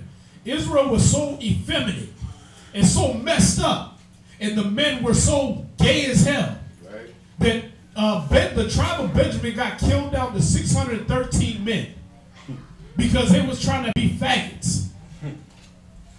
There was nobody, no man to step up and enforce the law, statutes, and commandments of the Most High.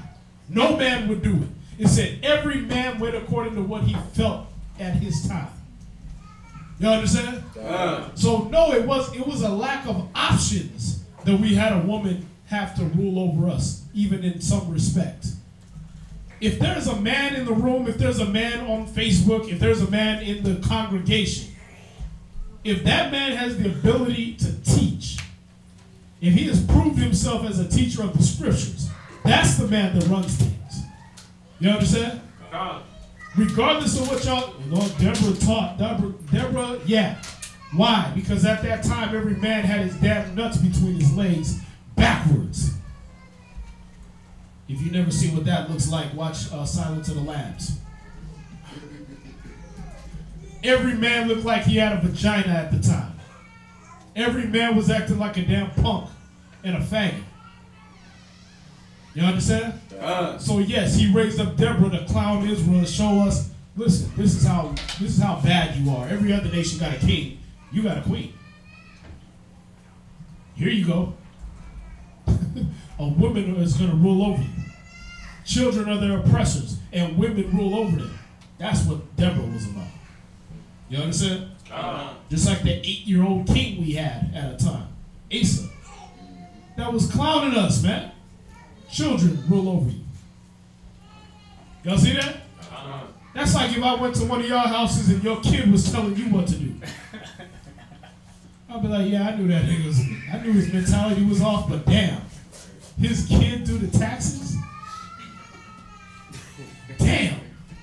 His kid tell him go to his room? It's time to put the video games away, Dad? Something's wrong here. And it's even more wrong when Dad be like, oh, it's time to stop? Okay. That's the problem we was having in Israel, man. Brothers had raped a priest's concubine. Gang raped her. And that was only because they was trying to rape the priest. Hey. That's what we came out of, man. That's what was going on at this time. So y'all got to understand, yes, Deborah was a prophet. That was a shame to Israel. There's no other time you see that we had these women prophets that had to actually tell us what to do as a nation. That's right. During Deborah's time, during Judah's time, that was the shame of Israel. You understand? Not because women can't do it, but women shouldn't have to. Not because women are smart and intelligent and can get the spirit, but women shouldn't have to. That's why I said that before. I said I don't treat my woman like a queen, because a king never puts his woman in a war. Thank you. We don't have women street speaking, because a king don't have his woman trying to get people in order. A king don't put his woman on the block. Pimps do that. Y'all see that? There got to be a difference between us and the nations, man. There got to be a big difference between us and the nations. And this right here is one time where it was shameful. So young women, don't take glory in this. This was the shame of Israel right here. This was a shameful period in our history, because you didn't have no man to protect you. If y'all want to do it on your own, cool. We'll turn it back to that. We'll just go home and chill, play PS4. But for this woman to have to be a prophetess took a lot more than what any of y'all women got in y'all today. Some of y'all women don't want to confront each other. She had to confront men of other nations that wanted to kill us. Y'all see that? That's not your job. That's our job. We take the hits. Y'all get the spoils. You understand? And that's why Paul was talking about, I suffer not a woman to teach. Not just because he wanted to be chauvinist and men be on top, but because that's not your job. That would be shameful. Imagine the Muslims put the sisters on the block, passing out what are those magazines? Final calls. Bean pies. They got a beautiful sister sitting out there, head wrapped up, little tinkly ornaments all over her place, and she's selling bean pies because she got to support the nation. You'd be like, damn, them Muslims are messed up, man. That's cold. They gonna put that beautiful woman out there to get hit by a car, have drug dealers trying to get all at her and everything. Why don't they keep that woman at home? That's shameful. Y'all see that? Come on, let's take it to the club. I go to the club with my woman. Nigga want to knuckle up and I put her out there. Handle that, baby. I'm gonna buy me another fruit drink with an umbrella in it. That's some bull right there. You don't do that. That's shameful. So this was a shameful period in our history. Y'all sisters out there on crack trying to lift up Deborah like that was a great thing, and that's why I should be a prophet. Your ass should be at home, being protected by a king. What's that? Niggas don't really do that though, because I read an article, this is like 2 years ago, where a drug dealer took his baby mama, used her as a shield to shoot out with the cops. She died. Hey, y'all want equality? There it is. I don't even shed a tear when I see that. I'm like, shoot, the way women act today, you go hold the door for me. You didn't have to do that. I know I didn't have to do that. I didn't ask your permission. This is the right way to do things. Y'all see that?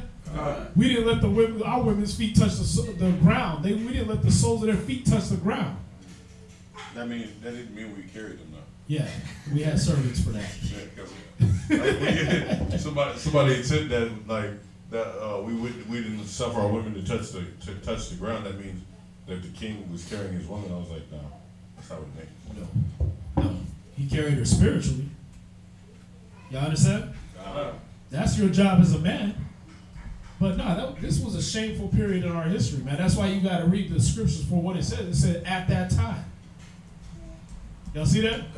3 little words that all these little so-called Facebook prophetesses miss. All these sisters that say they want to be prophetesses, they missed. They say at that time.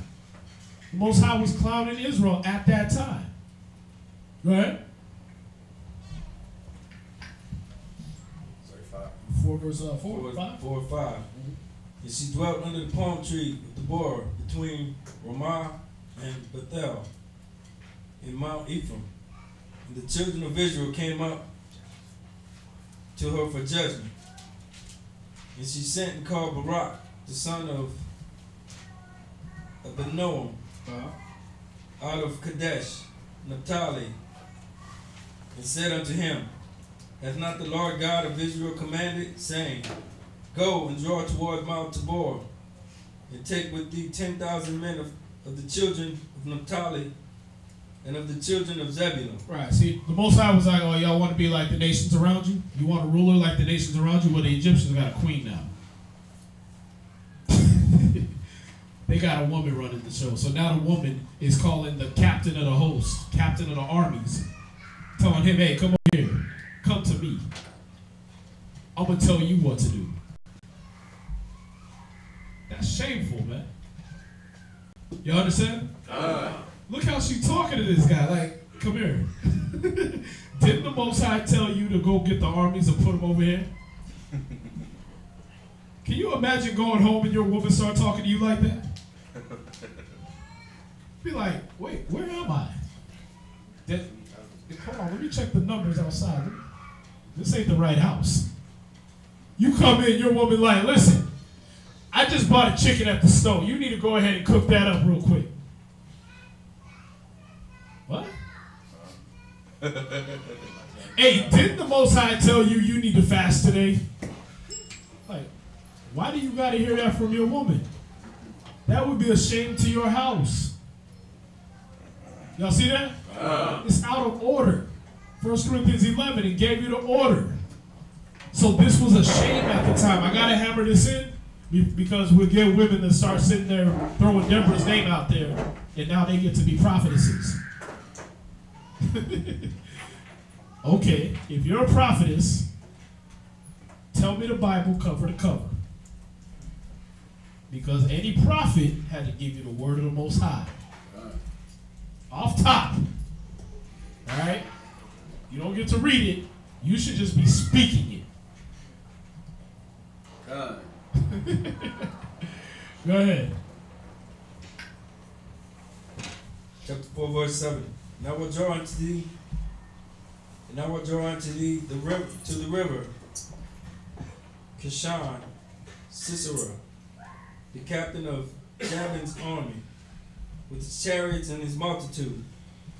And I will deliver him into thine hand. And Barak said unto her, if thou wilt go with me, then I will go. But if thou wilt not go with me, then I will not go. Look how sissified this punk was, man. Well, listen, you got a whole army. But listen, I'm only going to go if you go. That's what kids say. That's what little kids say when they scared to go somewhere, man. Well, I'll go if you go. Come on, man. Damn cool. That's a shame. And that's your leader. Remember what was it Ecclesiastes 10 or 12? 10, right? Sure. As the leader of the people is, so are his officers. 10 to 2. Yeah. So if the leader is punked out and sissified like this, all the people was worse.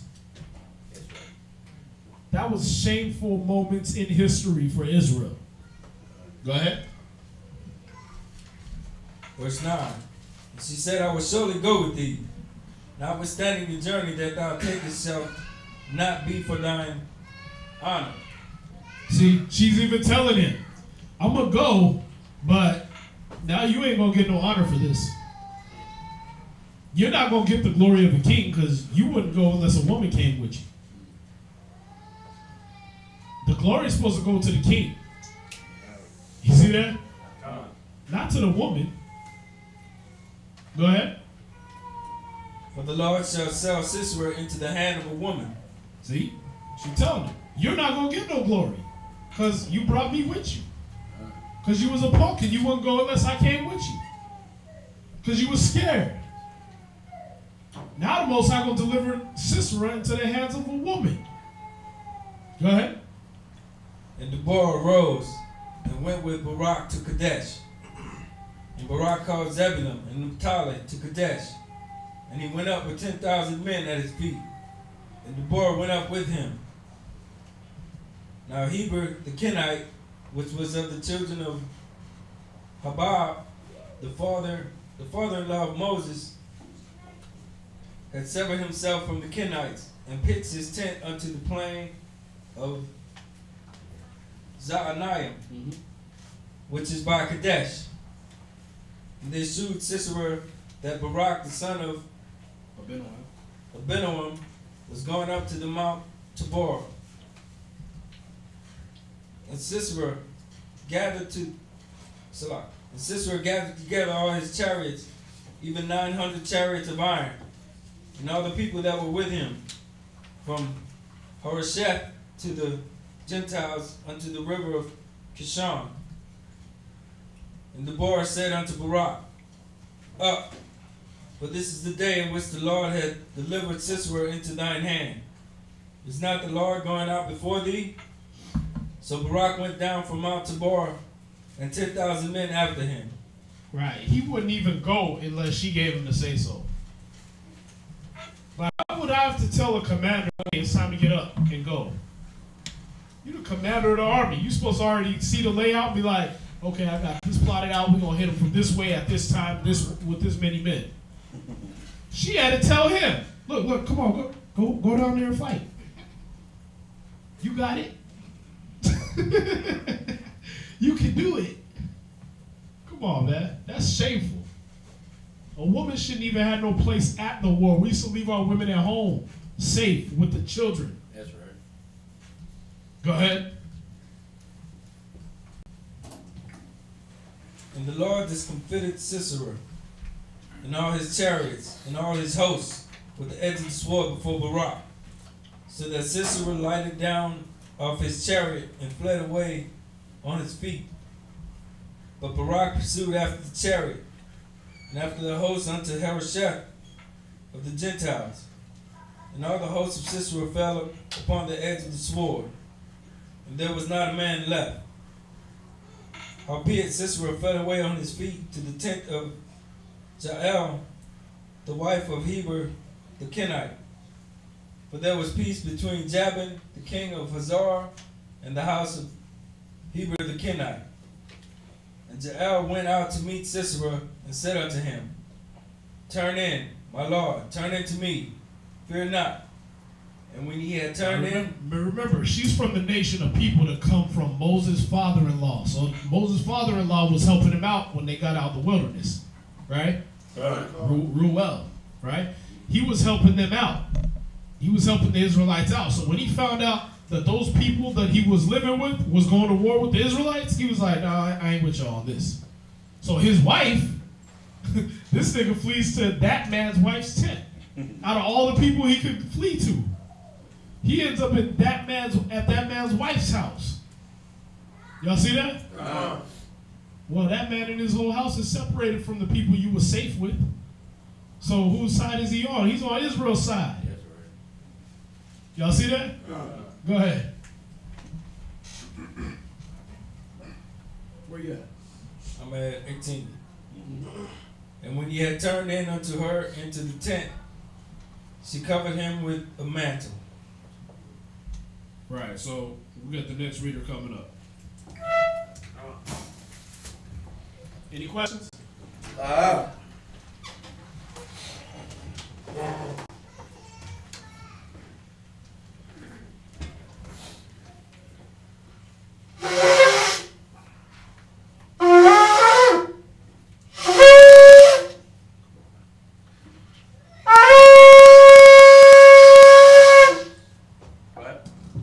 Lewis, Shabbat Shah, Yahweh, Ban, Yasharallah. Lewis, Shabbat Shah, Yahweh, Ban Yasharallah. Imagine. Barak. Yahweh Hashem. Yahweh Shai. Take it slow. Yahweh Hashem, Yahweh Shai, Brakatham. Yahweh Hashem, Yahweh Shai, Brakatham. Yes, sir. Hold up.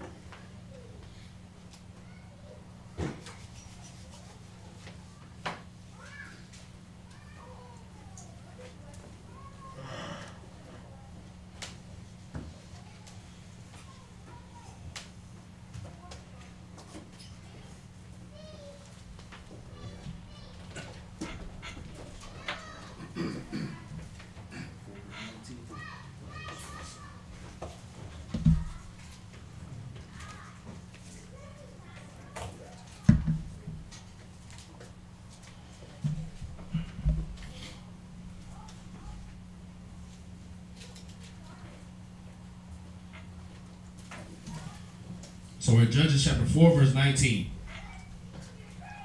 Okay. Judges 4:19. And he said unto her, Give me, I pray thee, a little water to drink, for I am thirsty. And she opened a bottle of milk and gave him drink and covered him. Again, She gave him that Negro hospitality, right? He asked for water. She's like, "Nah, I'm gonna get you some milk, baby.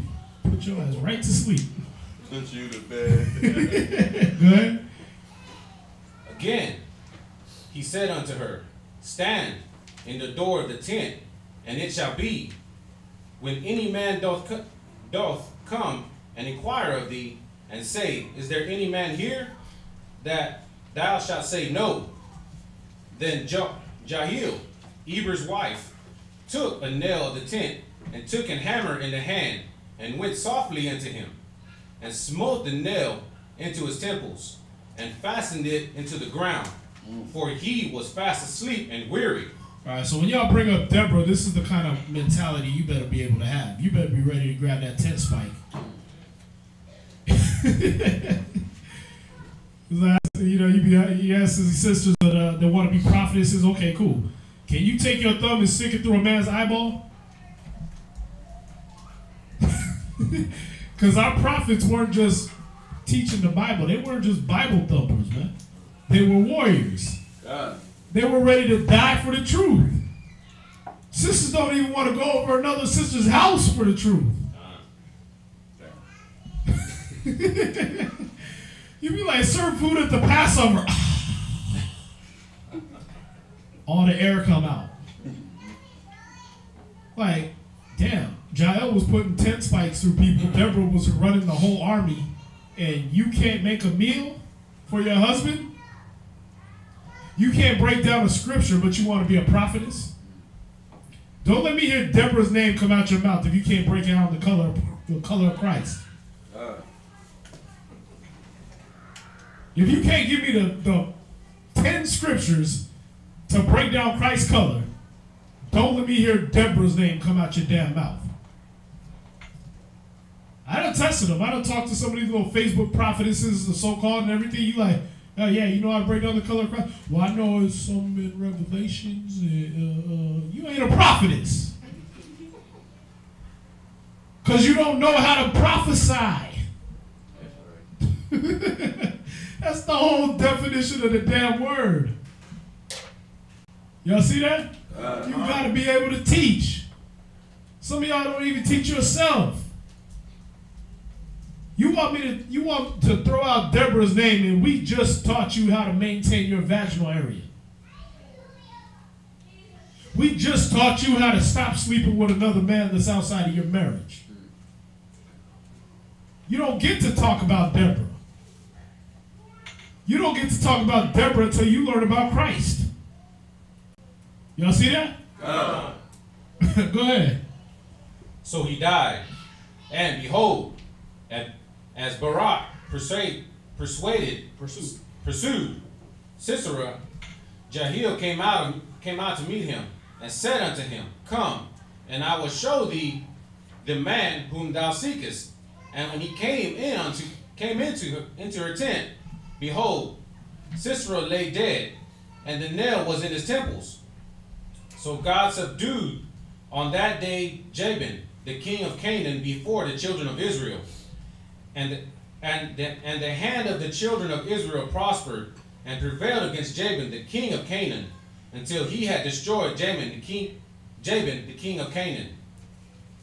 Then sang Deborah and Barak, the son of Abinom, on that day, saying, Praise ye the Lord for the avenging of Israel, when the people willingly offered themselves. Hear, O ye kings, give ear, O ye princes. I, even I, will sing unto the Lord. I will sing praise to the Lord God of Israel. Lord, when thou wentest out of Seir, when thou marchedest out of the field of Edom, the earth trembled, and the heavens dropped. The clouds also dropped water. The mountains melted from before the Lord, even that Sinai, from before the Lord God of Israel. In the days of Shamajar, the son of Anath, in the days of Jael, the highways were unoccupied, and the travelers walked through byways. The inhabitants of the villages ceased. They ceased in Israel until that I, Deborah, arose, a mother in Israel. They chose new gods. Then was war in the gates.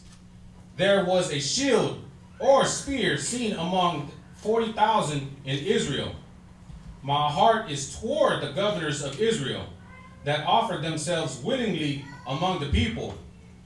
Bless ye the Lord. Speak ye that ride on white asses, ye that sit in judgment and walk by the way. Now, if you don't understand that the Bible was playing out all over again,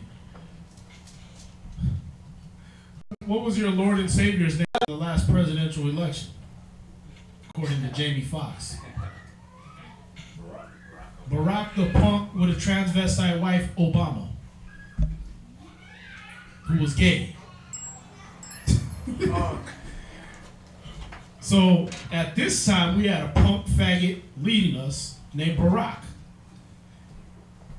At this time, currently, we had a punk faggot just leading us named Barak.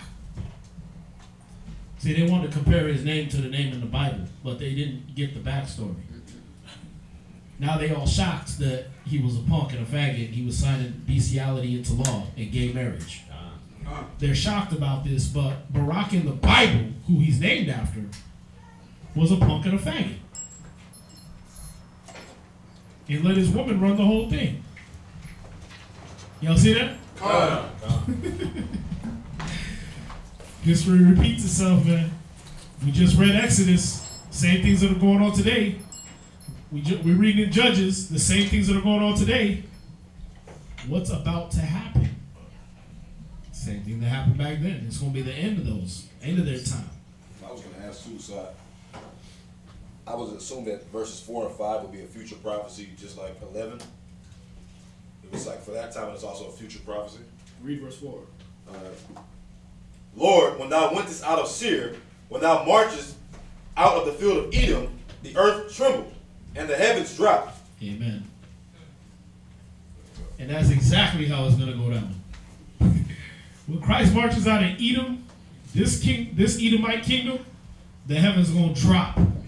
That's that payload, that nuclear payload that's gonna wipe out America. Roast their eyes out in their holes. Take their tongues out of their mouth.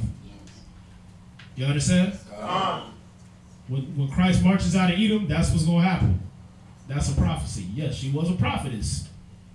All right. Somebody else have their hand up? What? Go ahead. Judges 5, verse 11. Hold on. Yeah, 27. They that are delivered from the noise of archers in the places of drawing water, there shall they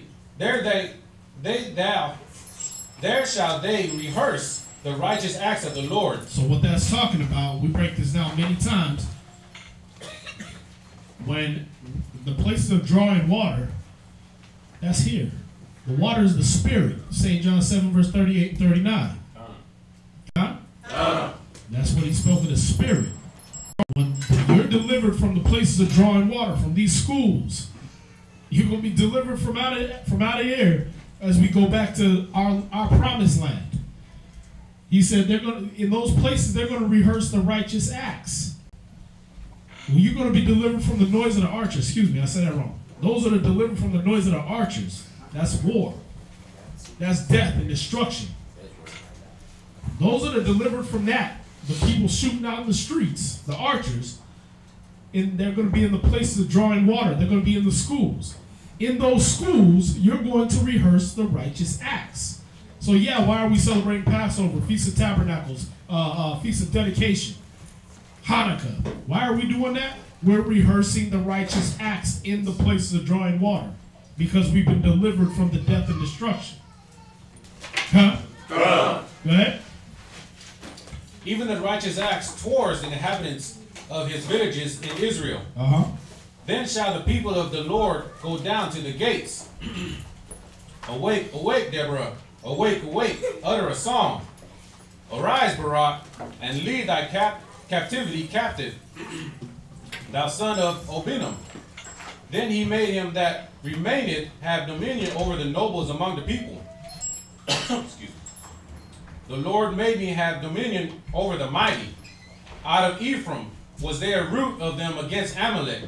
After thee, Benjamin, among thy people, out of Machir came down governors, and out of Zebulun, they that handled the pen in the right of the writer.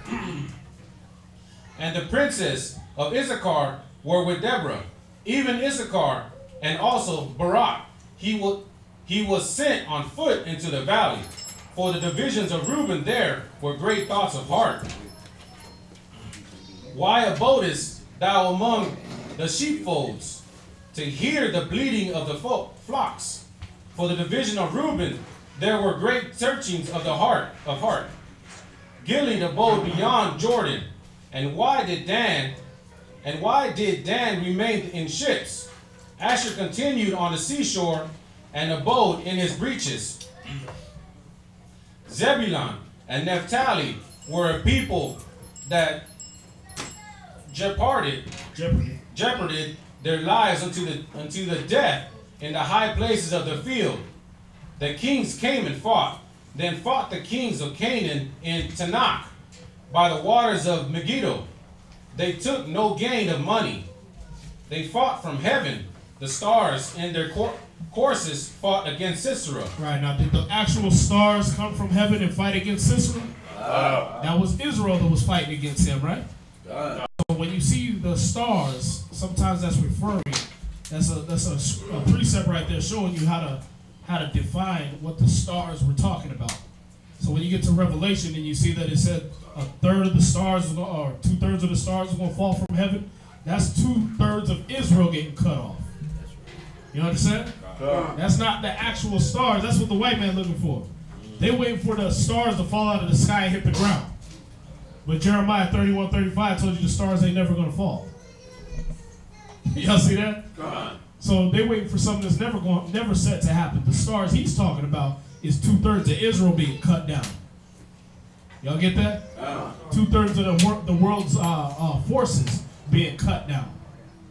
That's what he's talking about. Go ahead. Judges 5:21. The river of Kishon swept them away. The ancient river, the river Kishon. O my soul, thou hast trodden down strength. Then were the horse hoofs broken by the means of the pransings of their mighty ones. Curse ye Mores, so the angel of the Lord, curse ye bitterly the inhabitants thereof, because they came not to the help of the Lord, against the mighty. Blessed above women shall Jael, the wife of Heber the Kenite, be. Blessed shall she be above women in the tent. He asked water, and she gave him milk. He brought forth butter on a lordly dish. She put her hand to the nail, and her right hand to the workman's hammer. And with the hammer she smote Sisera.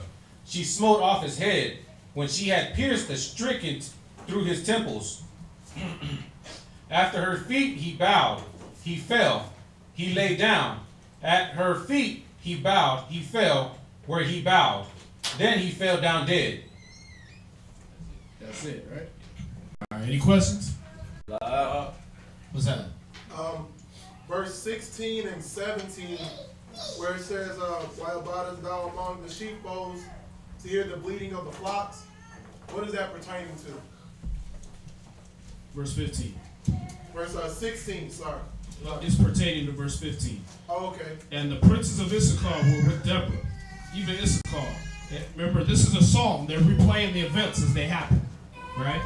So they're singing over what happened. It said, the princes of Issachar were with Deborah, even Issachar, and also Barak. He was sent on foot into the valley for the divisions of Reuben. There were great thoughts of heart.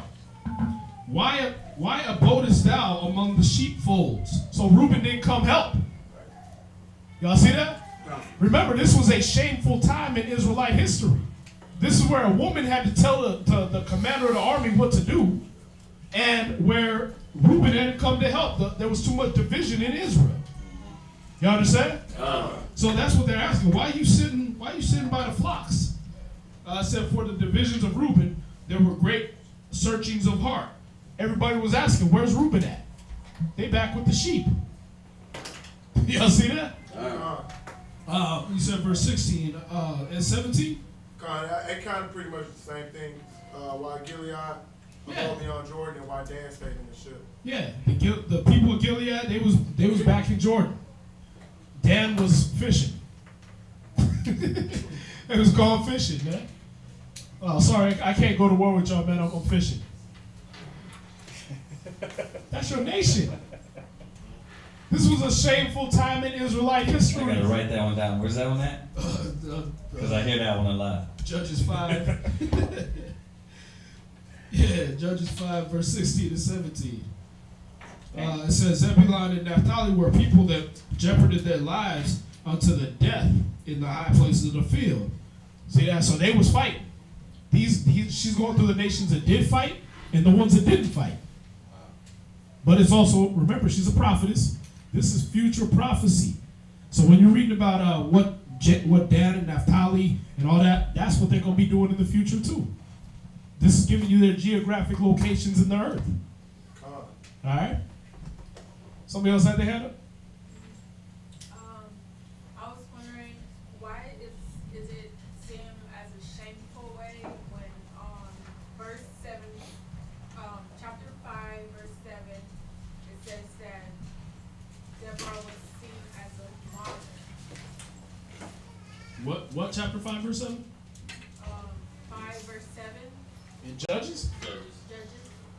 Judges 5 and 7. The inhabitants of the villages ceased. They ceased in Israel until that I, Deborah, arose. That I arose a mother in Israel. Did we have a mother, or did we pray to the Father? We prayed to the Most High, the Father. So for us to have a mother, for us to be having a mother to have to protect us and save us, that was shameful. To put I don't know if you were here when I was going through it, but to put a woman on the front line in war, that's pathetic. Yeah, when you're a grown man, you shouldn't need your mother to be there for you. You know, like he's been saying the whole time. This is where this generation, you know, they didn't have no backbone. Sort of like now this generation, the generation that we're in, there's nobody willing to stand up, really, but only a certain elect. A lot of cats want to stay at home and let their mama take care of them, or they want to sit back and make it easy. So that's what we're reading about as you're going through. You see these other tribes not getting up and going out and do it when you got a woman trying to. So in that being said, the honor, you know, yeah, you got a lot of strong black women, Israelite women, but like he keeps saying, it shouldn't have to be done like that if the men step up and do what they have to do. Yeah, we're not women bashing. This was a shame to us as men. You understand? Again, watch one of these World Star Hip Hop videos where the chick gotta beat the dude up that's beating her man down. Then you'll be like, what you gonna say when you see that? You're gonna be like, oh, he's the man. He put his girl out there. No, you're gonna be like, that dude's a punk. Why didn't he fight the battle? Right. That's his war. You understand? It's a shame for a man to stand behind a woman for a war. And then when you read the rest of it, you're reading that she was giving him orders. Right. Just like, and he quoted this earlier again, I was watching, you know, children are oppressors and women rule over us. You know, you find that one real quick. Get that one. That way they can write it down. You know, just showing you it wasn't an honorable thing that women rule over us. You know, watch, read that. Isaiah chapter 3, verse 12. Uh-huh. As for my people, children are their oppressors, and women rule over them. Right. So if it goes back to, like he said, they had these 12-year-olds and under trying to rule as kings, or nowadays the childlike Esau white mentality, right? They rule over us with that childish mentality, and then it says what? And women rule over them. Right. So you got that same spirit now. Women trying to take command.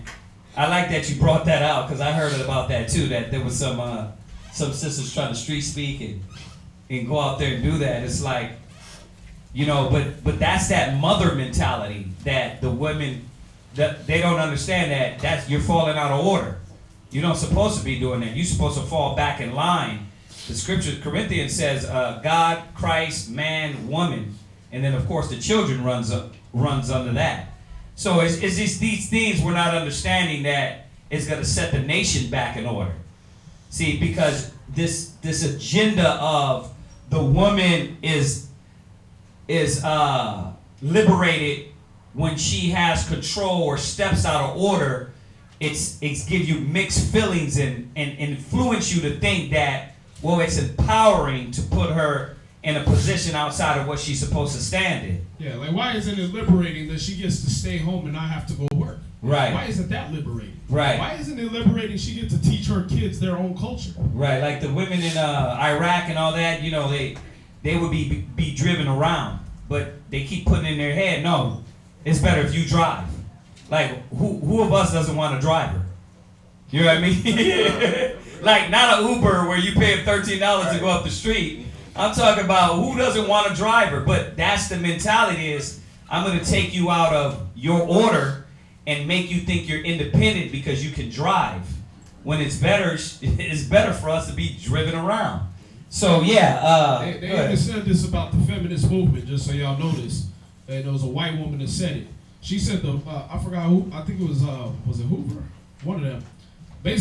She said basically the KKK and the white supremacists, the men got behind the feminist movement because it brought down black male supremacy. That's the only reason.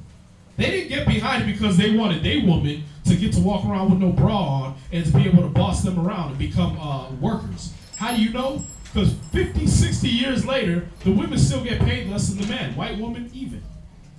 You understand? The white women still get treated like less than the white man does. They only got behind it because it would mess with the male running the family of the black males and the Hispanic males. Because they knew the black women was going to follow that too. They saw black women was following the white women, taking their bras off and burning them and trying to run around with boots on and everything like that. And they was like, yeah, let's get behind that because it'll disrupt the black male household. Right. It'll mess up the strength of the black male household. And when you mess a man up at home, he can't go hit the war. He don't have no strength to go to war. When his woman is a loudmouth, crazy prostitute at home, he can't go out and want to fight with all his backbone. What the hell you want to fight? Like, really? If you take a hoe off of this and that right here and go to the club and the dude say he want to fight you for your woman, you're going to be like, go ahead, take her. Because you ain't going to fight for a prostitute. Now, if your woman start acting like that at home because she thinks she's the man, you ain't going to fight for her. You ain't going to fight against the white man for her. And the little raggedy kids she popped out, you ain't going to fight for them. They ain't worth nothing to you. These are mental games the white man destroyed you with, man. Yeah. That feminist crap, that's something the white man destroyed you with, and they push that in church. There's Deborah, Jael, you guys can wear the swords in the family. Like, get the hell out of here, man.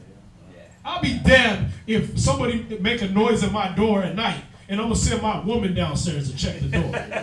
Go ahead, go down there, Deborah. If y'all want it like that, you can get it. I'd rather him waste his bullets on you and then have to come down with mine. But America would. America would. They would send their women down there because that's the mentality now.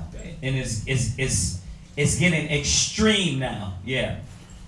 You know, they read that in us too. When you really read that Willie Lynch letter, it said that they gave him a psychological independence. And you put the woman in front and the man be scared behind. Yeah. That was already, you know what I'm saying, they've been constantly breeding that into Yeah. And us that woke up, we the phenomenon that he talked about. Right. That's why, you know, and we got to understand, we're touching on women, but you got to understand what it did to the men.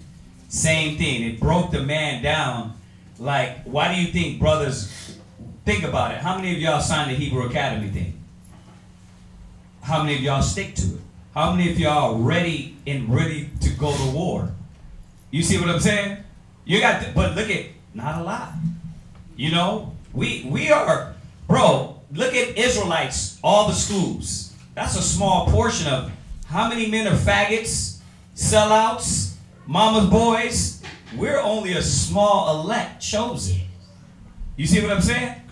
So you got to see that a lot of our people are real, the men are broke because of the women, and they got that feminine spirit. I was just talking to a brother yesterday. He was saying the same thing. He was like, man, I'm 30. I realized I'm now at 30 years old why I needed a father. Because just the simple fact of being able to go to sit dad and say, hey, dad, what do you think about this? But it took him, we've known the brother for about 8 years now. And every step of the way, we're like, that's not a good move. He didn't listen, but now he's getting it at 30. Man, I see why y'all are there, because I didn't have a father to help me along the way or just to point things out. And that's the thing that's why this, and he was dropping it to me. He was like, now I see why I used to get emotional a lot. Why I used to be so timid, because I didn't have a dad there. And that's what you got with a lot of Israel men. Their pride, they can't be told nothing. Why? Because they never had a man around. Like, boy, get your butt in there, man. What's wrong with you? They never had that. You see that? But the ones that had the fathers, even if your mom did it, even if your mom was a strong black woman, strong Hispanic woman, right? You still needed that man there. It's something about that father being there. And that's why we have to see that the effect of what happened to you. And when you get a little loud, hey, read up a little bit. You get funny. Like, you got to read with some power. It's like, huh? You get all emotional. It's like that. You got to, come on, let's do this. It's like, who are you, brother? Why are you telling me about me? It's a feminine spirit that's been laid over us. So it's hard for us to kick that, especially when you come around men that are like reading loud. A lot of y'all get in, and instead of you seeing the brother reading loud, you're like, well, I'm just going to read like me. I'm just going to read like me. Like, who are you, MJ? Bro, read with some power, right? But the problem is that you've been around your mom all your life.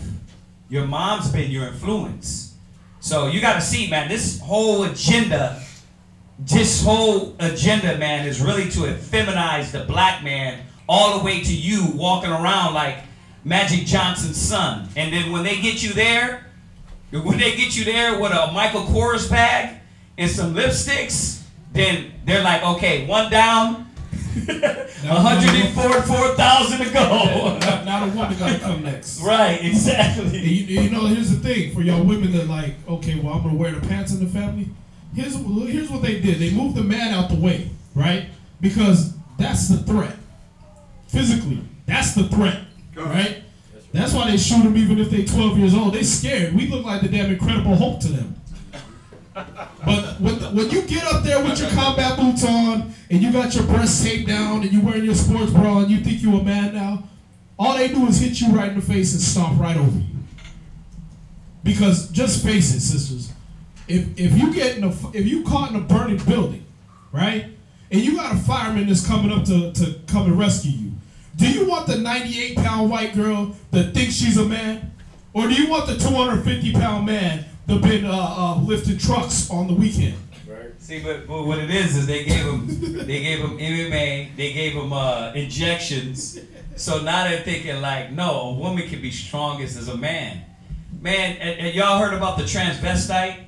Oh, yeah. The UFC fighter? She went into, she went in the UFC against women and was are whooping them. They're like, this isn't fair. Yeah. Right, because genetically, you can lipstick all you want. You can be Medea, but you got power in your body that how the Most High created your bone structure. It's the way the Most High created us, and we were meant for our role. You're meant for your role. It's no demeaning in that. It's not demeaning to say that.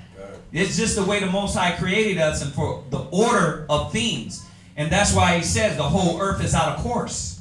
Yeah. Okay, so even in times of like danger, that split second. Yeah. I had an old coworker. She was telling me she used to call out to work all the time. Used to go to the bar, get drunk, call out work, and then so she came to work late one time. Somebody tried to rob her house thinking she was going to work. She said, "Yeah, I heard them knocking at the door first. I grabbed my gun, and then I got so scared because she came out the shower. She said, I got so scared, I just took my sheet off, dropped the gun, and hopped out the window. I'm like, why did you shoot through the peephole? And I told her, you see, that's why you need a man around. And I was always talking about our son. Our son needs she needs to stop, Well, here's the question: where was her man? Oh, she need out. She don't get along with him. Exactly. He wasn't being a man. That's the problem. This is what you got at Jael's time. That's what you got at Deborah's time. And could I say this? Y'all seen the class the other day I did over calling your woman a B and how the brother said you a man because you call your woman a B. You know what I mean? That nigga runs his house. We're not even on that. We're just talking about and showing us that it's the order. It's the order the Most High set things up on. It ain't about over masculinity. It ain't about being the Hulk. It's just about the order of things, how the Most High set us in order, and to be the power and the strength to our nation. We've been stripped from that. Yeah. David said, the Most High is my shield and my buckler. And when the Most High made a man in his image, he made the man the shield and the buckler over his house. The buckler is the shield. Right. All right. He's that sword. He's the sword. And he got that shield. The shield protects. You understand? The sword that attacks and everything, but the shield protects. So if y'all women want to step into a man's position, you got to remember, y'all the ones going to be taking all the arrows. Y'all going to be taking everything Satan got to offer. You're going to be taking everything this world got to offer. And that's what was going on at Deborah's time. The women was having to take up for the men. They was having to be the shield and the buckler for the nation. You understand? So we're not saying this to be chauvinist and everything like that. I'm not saying this so so we can say men are the greatest and all that. Nah, it's to put, for one, these women that using Deborah's name in their place. All right? There's a responsibility, along with getting the boss y'all around, right? We also got to take all the physical abuse and all the spiritual abuse that Satan got to offer, because he's not coming for you first. He's coming for it said, A man can't take the house until he bind the strong man. That's right. Satan can't take over the house until he bind your man up. But if you want to be the man in the family, then that's cool. Because I'm sick of Satan messing with me. Get her ass. She out of order anyway. Right. That's how you want it? You want us to hide behind you when Satan come with his attacks? Nah. Not a righteous woman. Nah. You know, not a righteous woman. It's not going to be like that. Go ahead and finish. Yeah, we got to get these out. We gotta get these out. You finish that? Where's he at? 27. You. Okay. Aria. Oh, right. He would. No, that's you. No, Aria's gonna come up, and then you can read it.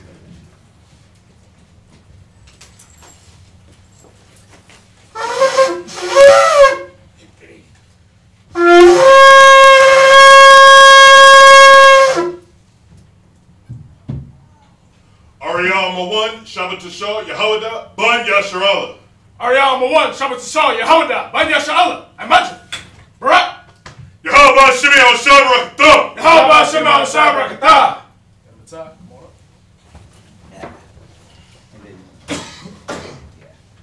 Oh, okay. So you're gonna read the rest of that. Yeah.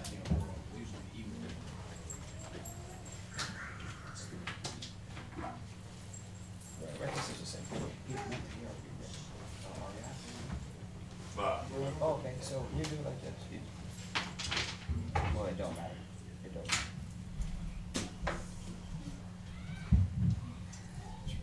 5:28. Judges chapter 5, verse 28. The mother of Sisera looked out at a window and cried through the lattice, "Why is his chariot so long in coming? Why tarry the wheels of his chariot?" So now they clowned his mom in the song. All right? They like, look, Sisera ain't coming back. Basically. Her wise ladies answered her, yea, she returned, answered to herself. Had they not sped? Had they not divided the prey? To every man a damsel or two? To Sisera a prey of diverse colors? A prey of diverse colors of needlework? Of diverse colors of needlework on both sides? Meat for the necks of them that take the spoil? So let all thine enemies perish, O Yahweh. But let them that love him be as the sun, when he goeth forth in his might. And the land had rest 40 years.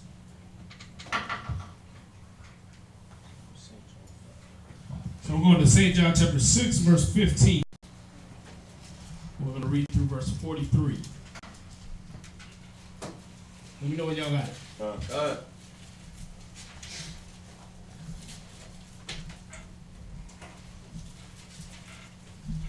St. John chapter 6, verse 15 through 43.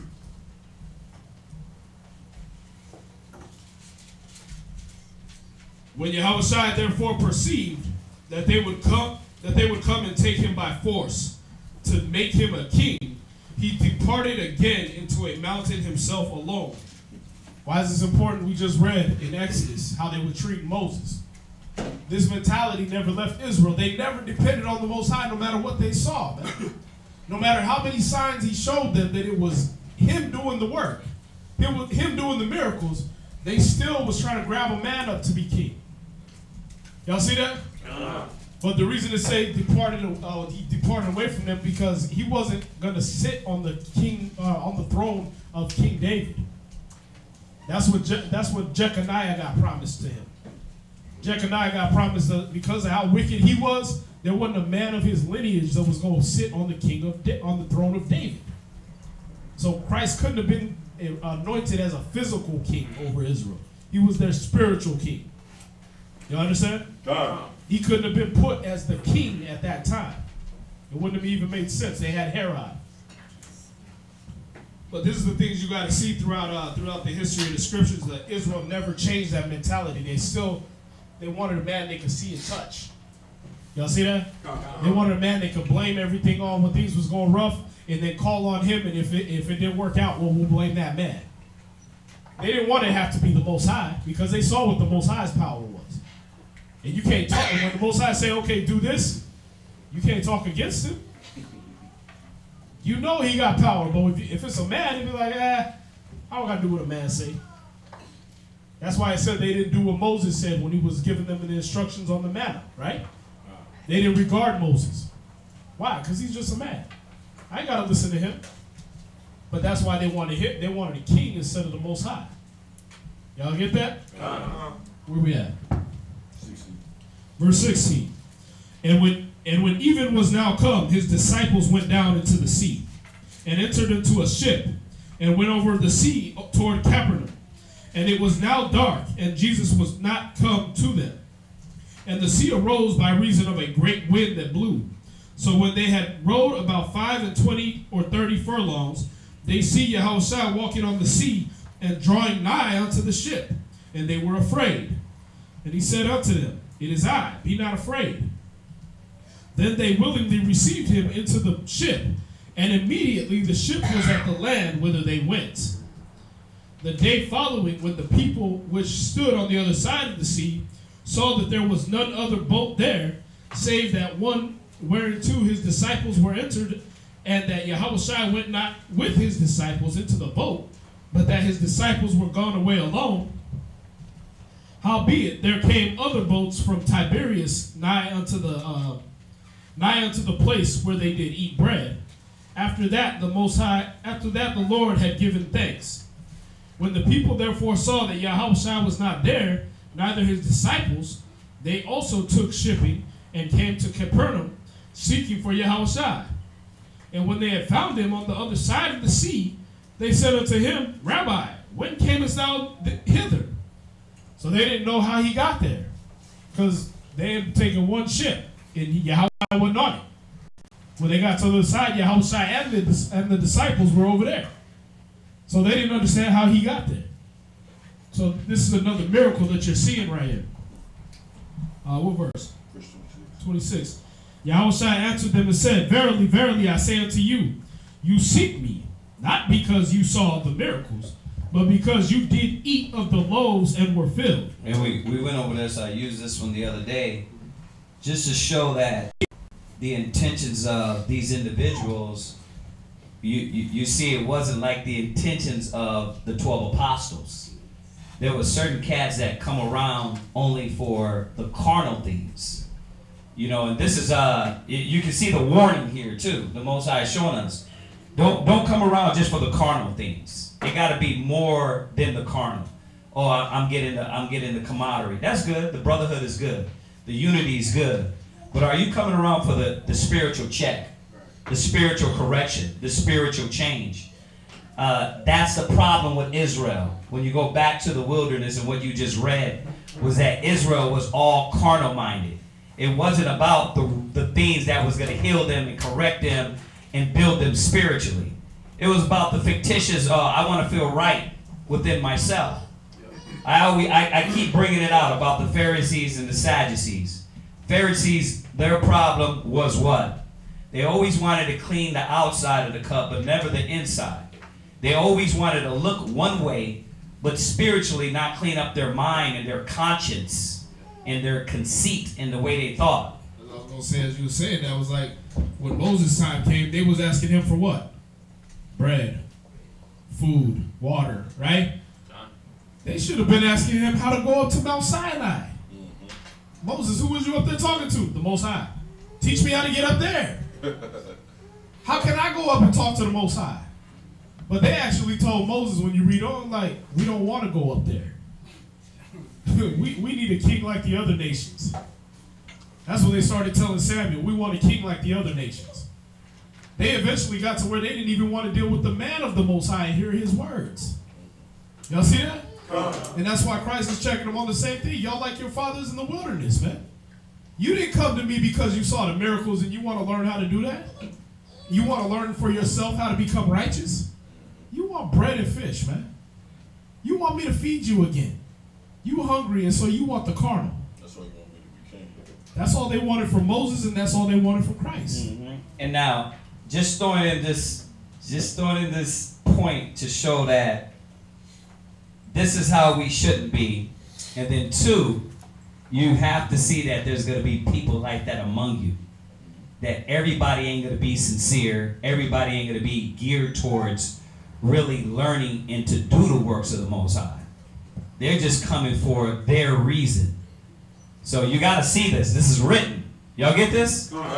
Yeah. You can't. Everybody ain't coming to do the work. Watch when you read down. Go ahead. Let's see, verse. You had 27.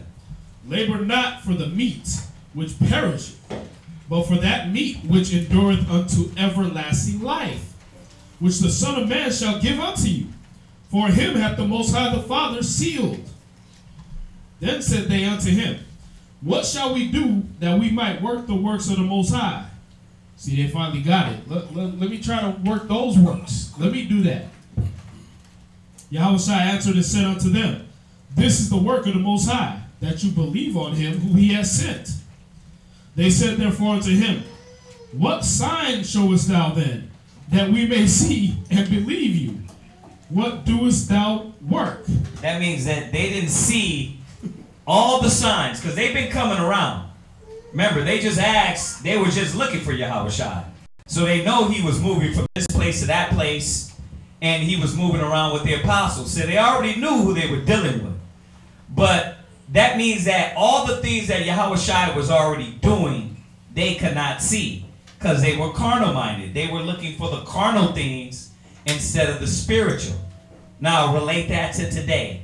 How is Israel doing that today? How is Israel doing that today? Yeah. They know they're Israel. Uh-huh. Like you were saying earlier, they just doing it just to be a part of something. But when they come out to actually going out, speaking to the people, right, dealing with the people, dealing with your nation, they don't want to do it. Right. Or when it's time to change those inward things in themselves, that's when you what? Disappear, click off your phone. You know what I mean? You can't get a hold of the brother. Why? Because he told you something that cut your spirit. He told you something that checked your spirit. I thought you were supposed to be a truth believer. You're supposed to be here for the spirit of Hamashiach. Right? Well, why are you getting offended at something that you know you're doing? Just put it off. Put it away, right? But that's the problem with Israel, is that he's showing us from the wilderness to now, bruh, till Yahushua destroys the wicked, it's going to be people amongst us that really ain't sincere. Now, we have to check ourselves and say, okay, where am I at? How do I feel? How do I think? What are my true intentions? Are my intentions to get the word and use it on women? To get the word? Or I want to come around brothers because I want to sell you a dream? I want to get in a business? I want to reap something. I want to gain something. You gotta think about that. Where's your mind at? Or is it really about, listen, I want to get what the body, the brothers, the sisters, to learn about myself. I got a lot of pride. I got a lot of envy. You know what I mean? I got a lot of doubt. I'm a doubtful person. And the only way I'm going to gain faith is to go around next to the 12 apostles and see what they do to use the faith of the Most High. You see that? A lot of people don't understand that. You think, well, I got the Bible, I got the words, now that's it, I'm clean. It don't work like that. That's Christianity. Y'all understand that? Yeah, where we at? You're verse 31. Uh-huh. Our fathers, this is still them talking, our fathers did eat manna in the desert, as it is written. He gave them bread from heaven to eat. See, so they trying to put that on Christ again. Like, we want the manna. We go back to the bread. We want that. Why are you shutting us down, telling us we need to go learn the works of the kingdom when you ain't giving us no bread? Show us the works first, and then we'll believe. Y'all see that? Typical niggas, man. Verse 32. Then Yahushua said unto them, Verily, verily, I say unto you, Moses gave you not that bread from heaven, but my Father giveth you the true bread from heaven. Dang. He had to correct that, man. Like, y'all still put that on Moses? Damn, 800, 900 years, 2,000 years later, you putting that on Moses. That was the Most High that did that. Y'all still putting that on him. Let's see, verse 33. For the bread of the Most High is he which cometh down from heaven, and giveth life unto the world. Then said they unto him, Lord, evermore give us this bread. And Yahushua said unto them, I am the bread of life. He that cometh to me shall never hunger, and he that believeth on me shall never thirst. But I said unto you, that ye also have seen me, and believe not. All that the Father giveth me shall come to me, and him that cometh to me I will in no wise cast out. For I came down from heaven, not to do mine own will, but the will of him that sent me. And this is the Father's will, which hath sent me, that of all which he hath given me, I should lose nothing, but should raise it up again at the last day. And this is the will of him that sent me, that every one which seeth the Son and believeth on him may have everlasting life, and I will raise him up at the last day. So for y'all that are striving to be like the apostles didn't technically die. They died in the flesh. But Christ said he gonna raise them up in the last day. He didn't lose them ever. That's some of y'all, if you stick to the path, that he's gonna raise up the spirit of the apostles and brothers and sisters today in the last day. You understand? So when you leave off the path, all this you were reading and hoping to be, you leave that behind too. When you go off and say, oh, I'm just going to be a Facebook Israelite, you leave off of the path of the apostles who gathered together. And you say, I'm going to do my own thing. You give up your reward of that spirit being reignited in you. You understand that? Because who knows who's of the member of the apostles or not. Christ did promise they was going to come back. They're going to come back whose shadow used to heal people, who used to say something and a person rise up from the dead, who could break down all scripture at nothing. Philip could break down the scripture when you were reading it. He jumped in the chariot with the eunuch and broke the scripture down from where he was reading. He didn't have to get it in context. He didn't have to hey, read the whole Bible back to me real quick.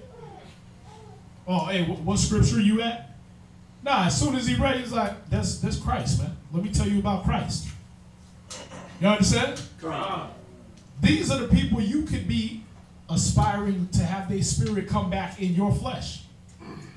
Christ just promised it. Y'all see that? But when you give up this path, man, you give up all of that. What verse we at? 41, all right. The Jews then murmured at him. Why? Why did the Jews murmur at him? Why did they murmur at Moses? After all this he just said, why did they murmur at him? Because the whole time it was, okay, yeah, that sounds cool, but where the bread and the fish at? It was like this little stupid kid in class. You know what I mean? It's like, yeah, okay, you're the bread of life, okay, So where the bread and the fish at? Right. One track mind, man. Now, here's the problem. The Most High said, as the doings of the children of Egypt shall you not do. Egyptian mentality. We came out of Egypt. We wanted women to rule over us, and we wanted bread and fish. We wanted food. Egyptians were known as some of the most obese people on the planet. You understand? All that crap they give you with the six-pack having Egyptian, nah, look at the sculptures. Them niggas be pot-belly with titties. Excuse me, but that's how it looks. You understand? When you see the real sculptures of the Egyptians, the gods got the six-packs and the pecs, right? The people, the kings, got pot-bellies and boobies. Yeah. Well, here's the thing. We left that, and our mentality was still, I want food. I want water. I want what can please the belly. Why did we have a woman ruling over us? Because we came out of Egypt, where it was okay for a brother and sister to have sex and the woman be the queen over Egypt. It was normal there. Get to the time of the Romans. Romans, they believed in having queens, and their queen was the goddess and all this stuff like that. They believed in filling their bellies. Yeah, the warriors was the six-pack ones, if even that. Because you're finding out, it turned out it was their shields and their armor that was six-packs, right? But a lot of the Romans was just fat as hell. All they had to drink was wine. They didn't know how to get water. It was just finally crediting that Roman with the aqueducts, even though Hezekiah invented it 1,000 years before. But they credit the Romans with the aqueducts. That means they didn't have water until the aqueducts were built. They was just drinking wine. Every movie you watch, Spartacus, all that, they would just, give me wine, give me wine, give me wine. Why? They didn't know how to get water. The most abundant resource on earth. They didn't know how to get it. All right? We're leaving that mentality. We're in that mentality at the time of Christ. So it got worse for Israel. For niggas. The chosen, they was like, we got to get that bread. We got to get that bread of life. The apostles, they were like, yeah, we need to learn your ways. That's why we're following you. But the rest was just, yeah, where's the bread and fish at? Y'all see that? What verse? 42? And they said, I'm sorry, 43, right? 42. Oh yeah, no, 41. The Jews then murmured at him because he said, I am the bread which came down from heaven. So, aw, man, I thought you was giving us actual bread. All you coming back with was raising people from the dead and walking on water and doing all kinds of power of angels and God himself. We just want bread. That's pathetic, man. Verse 42. And they said, is not this Yahushua the son of Joseph, whose father and mother we know? How is it then that he saith, I came down from heaven? So they're like, nah, man, we know your backstory, man. We know where you come from. You didn't come down from no heaven. You Joseph's son. Yahushua therefore answered and said unto them, murmur not. That's typical Israel trying to discredit instead of looking at the works. Instead of looking at Yahushua works. Yahushua therefore answered and said unto them, murmur not among yourselves. He's giving you the same command, Israel. You can't murmur among yourselves. You're reading down to 43. Okay, I'm going to read 44 down to 71. No man can come to me except the Father which hath sent me draw him, and I will raise him up in the last day, as it is written in the prophets. And they shall be all taught of the Most High. Every man therefore that hath heard and hath learned of the Father cometh unto me. Not that any man have seen the Father, save he which is, of the Most High, he hath seen the Father. Verily, verily, I say unto you, he that believeth on me hath everlasting life. I am that bread of life. So listen, what he's telling you is, if you actually read the laws and the prophets, you would follow Christ easily. If you actually believe the words of the Old Testament, for those Old Testament only people, if you actually believe those words, it'd be easy for you to follow Christ. Because you'd be like, oh, he's doing everything I read. That's like you read a book of magic tricks and you see somebody actually doing the tricks. You gonna still keep reading? No, you just follow that man. Hey, you show me. I'll do it with you. Show me how to do that. Show me where you got that power at. Same thing with Christ. If you actually had read the Bible, you would know that this is that man. This is the man to follow. If you actually read the word of the Most High, you would know Christ's way is the way of the Most High. But the only ones who followed him was those 12. Why? Because it was only chosen that was going to believe in him. It was only chosen that believed in the word of the Most High. Just like in the wilderness. It was only a certain few elect that believed that when Moses came down, he was telling them the word of the Most High. The rest wanted to say, oh, he's just a man. That ain't from the Most High. What's it? All that smoke you was doing up there. Yeah. Yeah, you was on that burning bush, man. What was his parents' name? Whose? Moses' parents? Oh, man. I just forgot that. I forgot it too. But you their son. We know them. Right. You know what I mean? They did the same thing. That's why Christ told him. He said, "You have your parents that followed them in the wilderness." Right. Korah and Dathan said the same thing. They were saying that. They were saying that basically you a Levite, we Levites. Yeah, you Amram and Yochebed's son, man. Right. We know you. Right. You ain't nobody. You the same as us. Y'all see that? But that's the problem with Israel all through history. Now that these things, as Romans 15:4 told you. That's how you know they're black people, man. That's insane. Those things were written for your learning, man.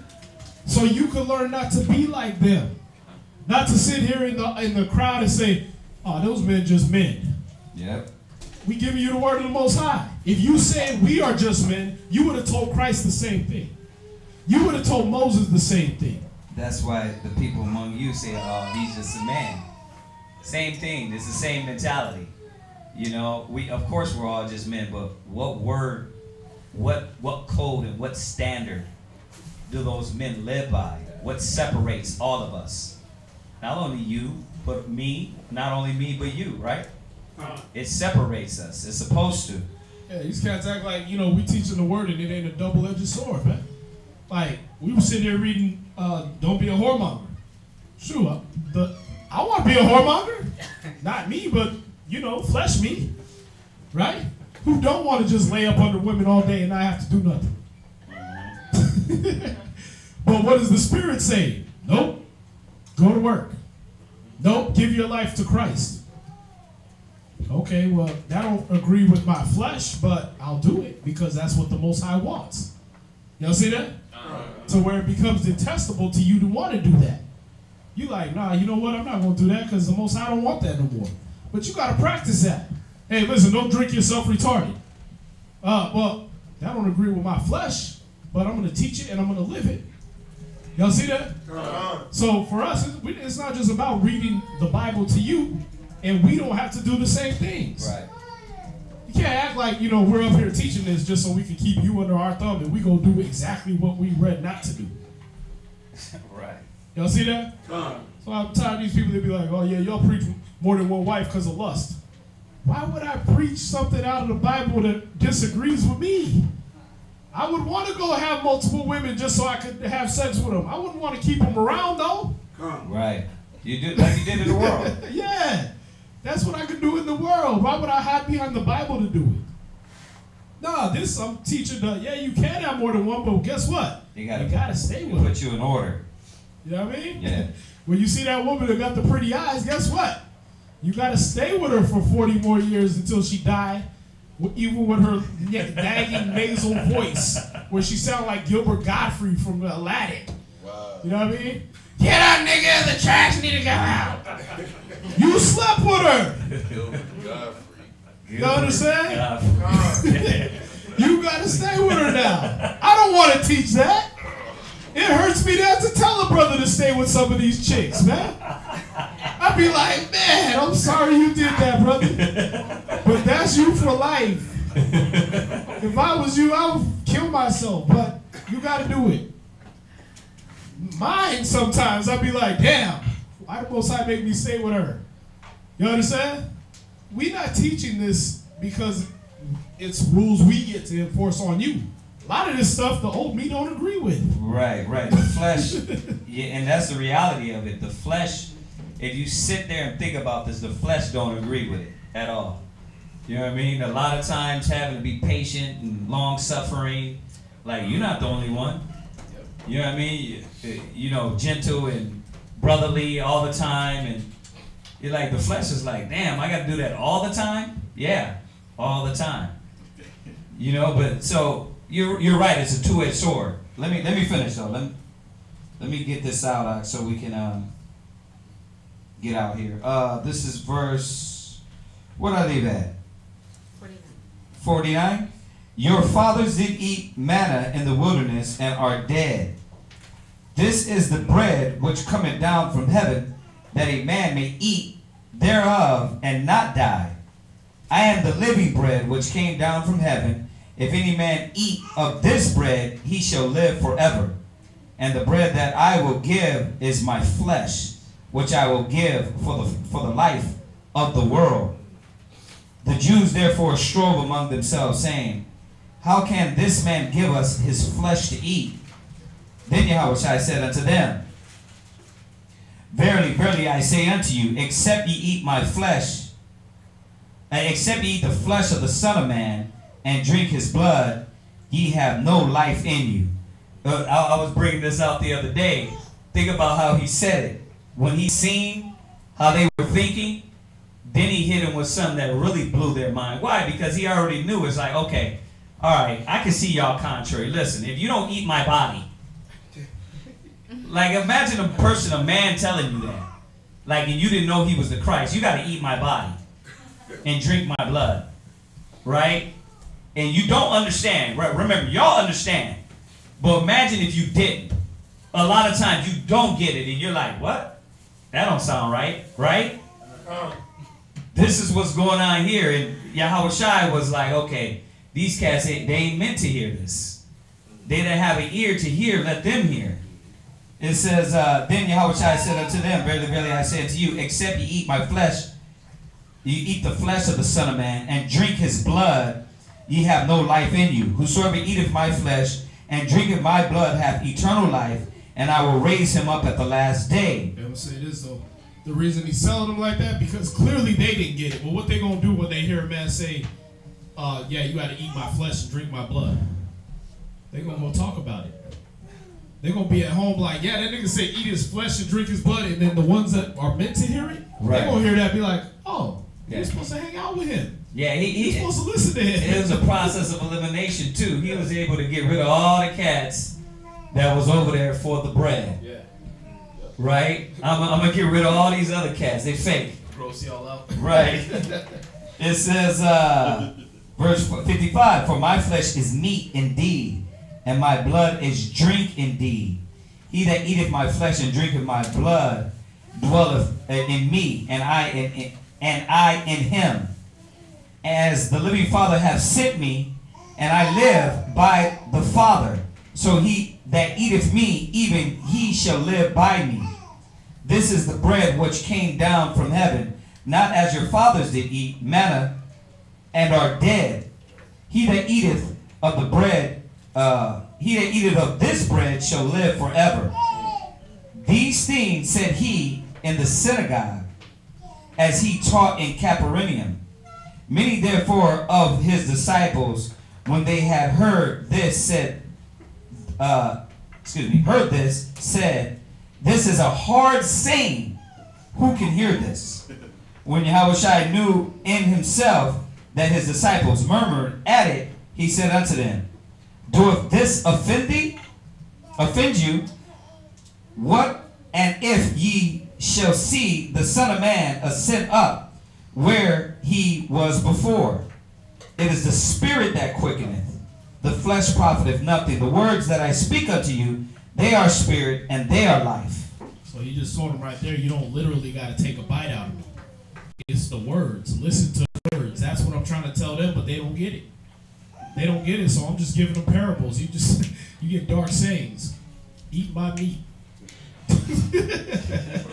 You know what I mean? That's what y'all get. Now get out of here. That's a hard saying, though. You got to think about that, man. I sat back and I thought about that. I was like, we're getting it. We're getting the understanding because we read the Bible over and over again. But for you to hear that from this man, you're like, what are you talking about? Like, you'd be like, why you even bring it out like that? But you can see why, though. He was just chopping those cats away from him. But there are some of you that believe not. For Yahushua knew from the beginning who they were that believed not, and who shall betray him. And he wasn't just talking about Judas. He knew of all of them that were not real sincere. So we talked about this the other day, about sitting there with Judas and knowing. But imagine knowing the other cats, and because remember, he had a secret 70. You know what I mean? When he was out there on the seashore, a multitude were following him. Imagine that, just knowing what's really in these cats' spirit and having to humble yourself, shut up, be quiet, and let them walk their path. That's a humbling process. Like, soon as you get the whiff of a brother being wicked, this nigga's off. This nigga's wicked.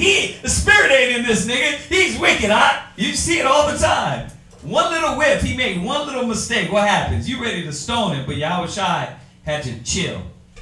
He had to let him walk his path. He had to let this brother, sister walk their path, and then through time, it was going to be revealed.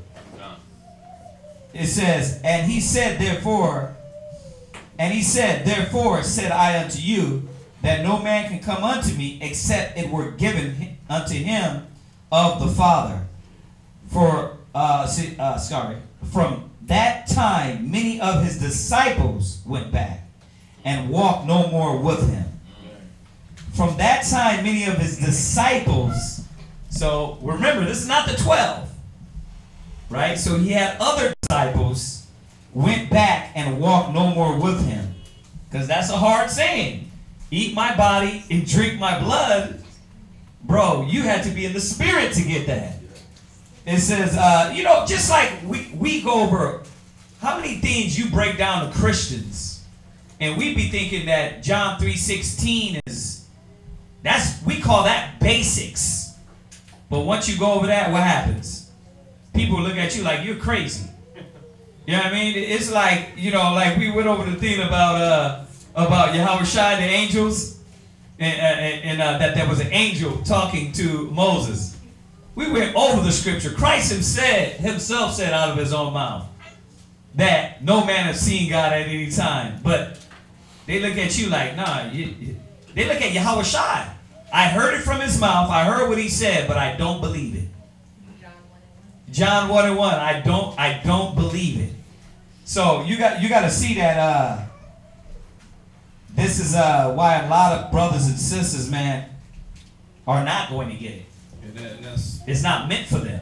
They just left him over doctrine. Yeah. That's all you see right there. Yeah. They left him over doctrine. Instead of doing like the apostles and come up and say, what do you mean by that? They left him over the words that came out of his mouth. And that's why a lot of times that's why a lot of y'all that's going to be here, you're going to see a brother or sister peel off, because one day, it's not going to be because a brother got mad and punched a brother in the face and he like, I'm leaving the truth. I'm done with those niggas. Nah, it's going to be because one day that brother came in class and somebody said, my kid goes to karate on Sabbath, on Saturday. You know what I mean? And now they don't understand. I'm going to give up all the blessing and all the ability to get my apostleship. I'm going to give that up because you break the Sabbath. Well, according to you. Right. Yeah, your doctrine says this. Or they're going to hear something that just offends them from the word. And they're going to be like, I'm out. That's all Matthew 13 is about. I'm gonna be hearing something that goes according to the word and be like, I can't live like that. Yeah. That's what happened here. A lot of y'all are going to be like that. That's why you got to hang on no matter what. You can't be like the fathers in the wilderness who, over some damn water, wanted to go back to Egypt. Over some food, wanted to go back to Egypt. Wanted to go live as slaves again. Y'all see that? These disciples, where do you think they went back to? You think they dissipated into a mist and their spirit floated up into the clouds back to heaven? Nah. They went back to work. They went back to pulling rickshaws and picking up dirt and trash for the Romans. They went back to working for the white man. They went back to worshiping Diana and Mars and statues. That's what they went back to, man. And Christ even warned them before they left, the end of that man is going to be worse than the first. You're going to be doing worse than picking up trash. You're going to be eating trash. You're going to be the prodigal son. You're going to be eating with the pigs. And they still didn't care. They still went to that. Y'all see that? Over what? Because he said the truth to them, and they didn't like it. And they didn't understand it and get understanding. Y'all see that? You're not all the time going to understand the truth right off. But if you ask, you'll get understanding. Yeah, exactly. It's like the brother I was talking to. He was like, man, y'all told me this years back. But it took him years years, butt whooping, correction, for him to see it. But it don't have to happen like that all the time if you sit back and you willing to learn, willing to listen, willing to hear. Yeah. But Israel, they want everything right then and there. They want to see it. They want to see the magic then and there. Verse 67, then said Yahushua unto the 12, will ye also go away? And Simon Peter answered him, Lord, to whom shall we go? Thou hast the words of eternal life, and we believe and are sure that thou art Yahushua, the Mashiach, the Son of the living power.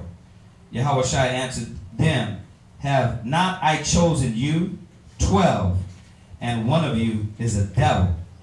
He spake of Judas Iscariot, the son of Simon, for he it was that should betray him, being one of the 12. Okay, we're going to jump over to 1 Corinthians 10, 1 to 5. 1 Corinthians 10, 1 to 5, and this will conclude the reading. Then we're going to go over, finish up the prayers.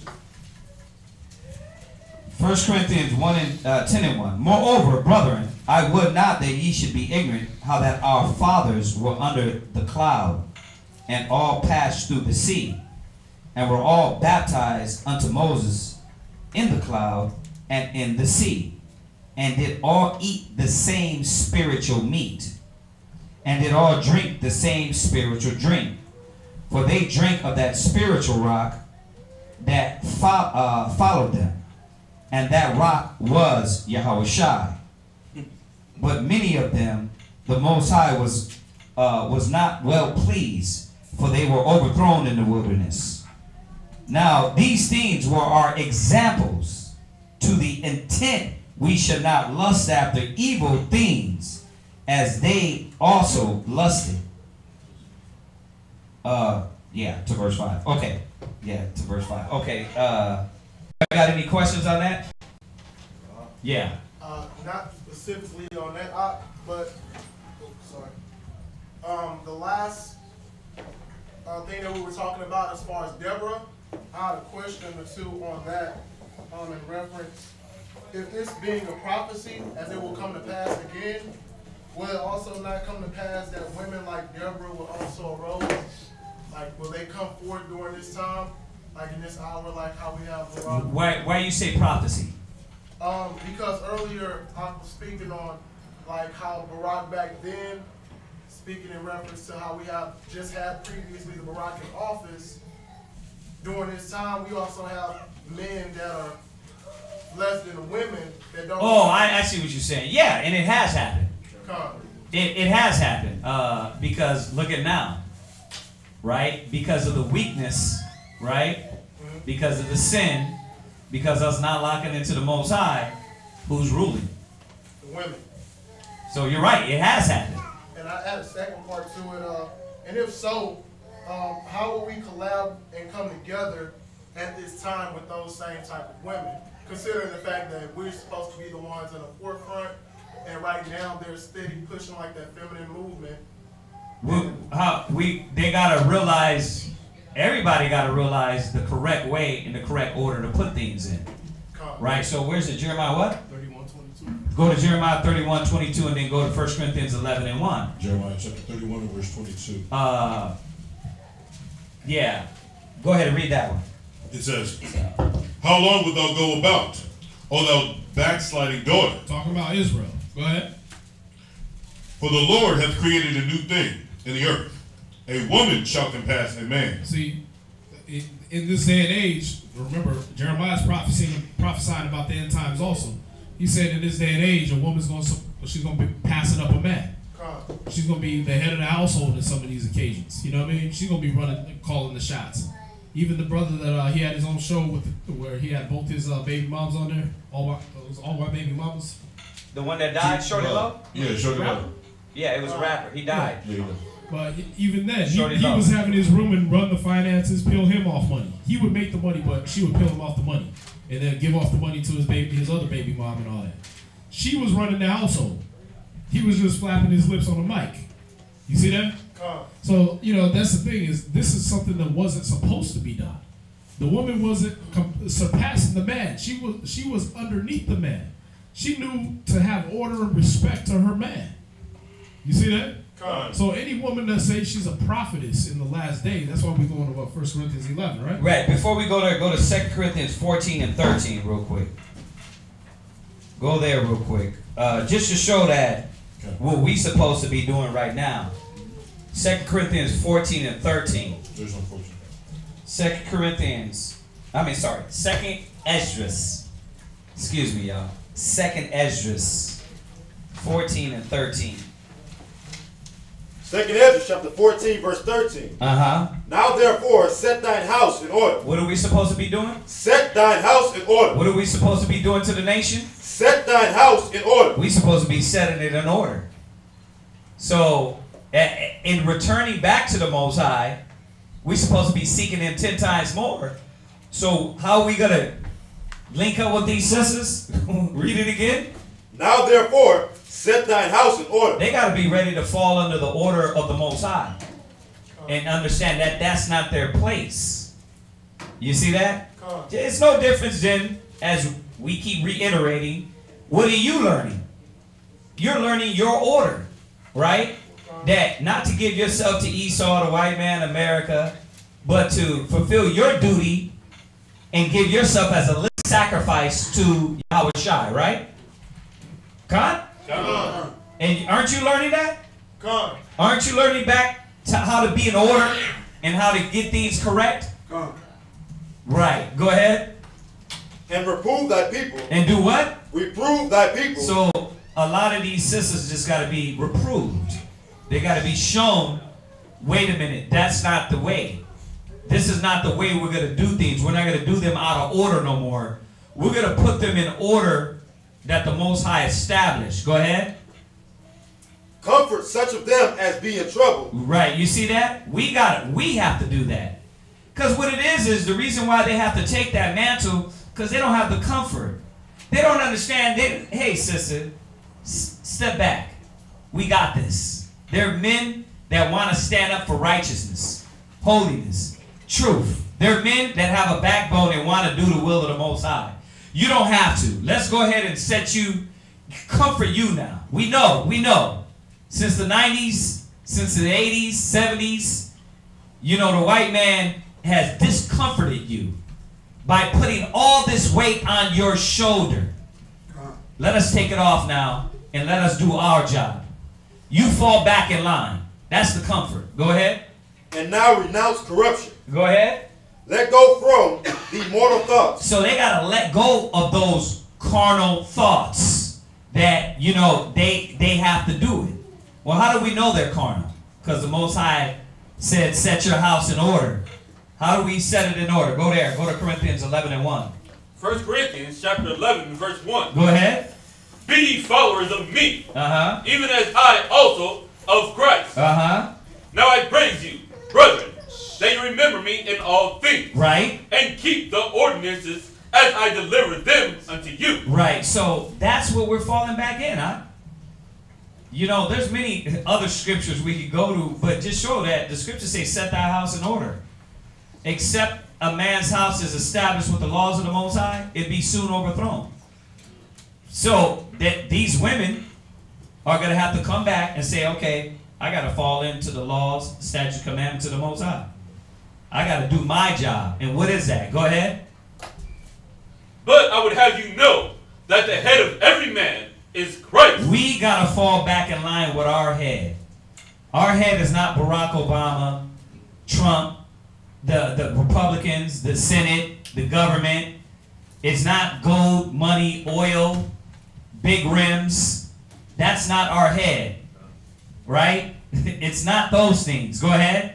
And the head of every woman is the man. So the man has to fall back in order with his head, Yahweh Shai, and the woman has to fall back in order with her head. So her head is no longer pants and putting the pants of the household on and ruling over the husband. And the white man is her head. Her job is her head. Right? When she wakes up every day, she's supposed to follow her head in Yahweh Shai. Right? Because that's what Deborah would have done. Right, exactly. Well, Deborah did do that. Yeah. That's the thing. Deborah was trying to give it over to Barak.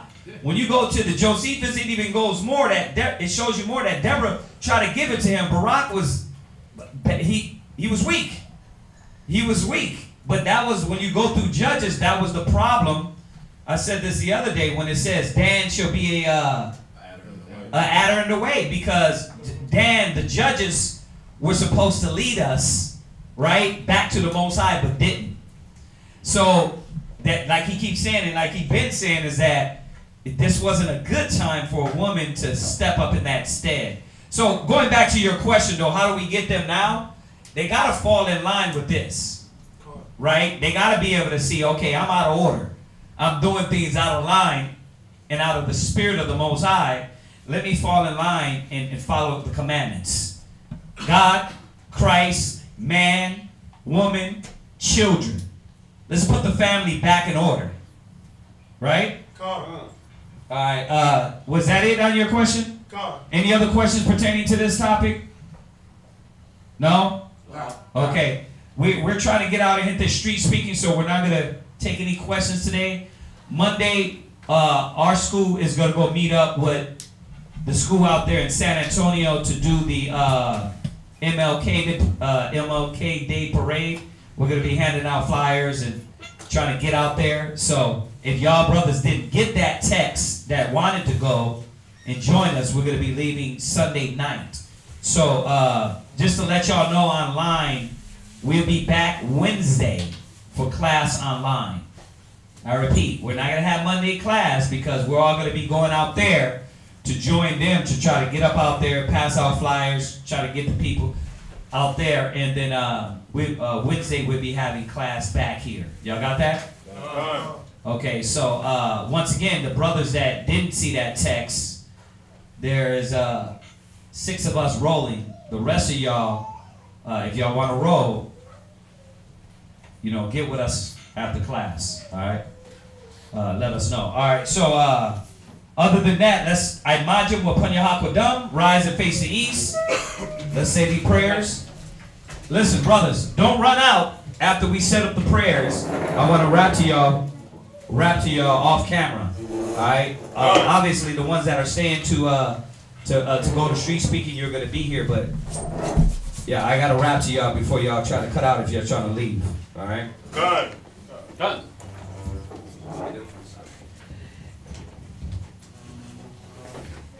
Good. You can move it. Turn around the camera. Move it back and then turn it around. There you go.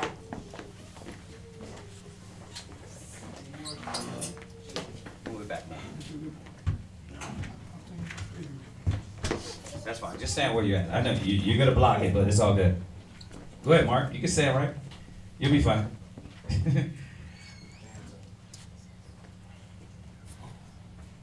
Yahweh Ba'Shem Yahushai. The Wadi Yahweh. For this Sabbath. For this day. The Wadi Yahweh. For your mercy. Your grace. Your compassion. For letting us come together. As a body. Please, we ask of you to remove from us and from around us and from in us envy, malice, strife, hatred, doubt, pride, jealousy, arrogance. Please, Yahweh, remove from us the spirit of doubt. Strengthen the faithless and the doubters. Please, Yahweh, strengthen us with long suffering, compassion, brotherhood, sisterhood. Please, put a sincere, meek, humble mind in us. Remove the spirit of stubbornness and bless us with wisdom, knowledge, understanding, faith, and patience. Please, Yahweh, give us the power to teach, to build, to grow, to unite. Remove the spirit of division from the nation of Israel. Unite all the brothers. Unite all the sisters as one nation. Bahashem Yahushua. Yahweh, we ask of you to deliver your servants. You said it. You promised it. Do it. Root out. Break down. Destroy all nations that seek not after you. Bring down this kingdom and deliver your saints. Deliver the chosen as you promised. Bahashem Yahushua. Hear our prayers. Hear our cries. The water. Aman. Barakatah Yahweh. Bahashem Yahushai. We already did that part. Yeah, we already faced Barakatah Yahweh. Barakatah Yahweh. Bahashem Yahweh Shai. Bahashem Yahweh Shai. Hahawa'ah. Nathalanawa. Hatarara. Bless you, Yahweh, in the name of Yahweh Shai that gives to us the law. Barakatah Yahweh. Barakatah Yahweh. Bahashem Yahweh Shai. Bahashem Yahweh Shai. Hahawa'ah. Nathalanawa. A war.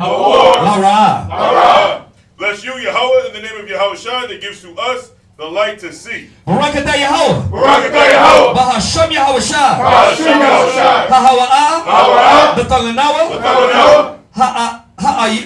Excuse me. Ha'ayah. Korah. La Korah. Ha'ayin. Bless you, Yahweh, in the name of Yahweh Shai that gives to us the ram's horn to call the people. Barakatah Yahweh. Barakatah Yahweh. Bahashem Yahweh Shai. Bahashem Yahweh Shai. Hahawa'ah. Nathalanawa. Shaman. Zayaf.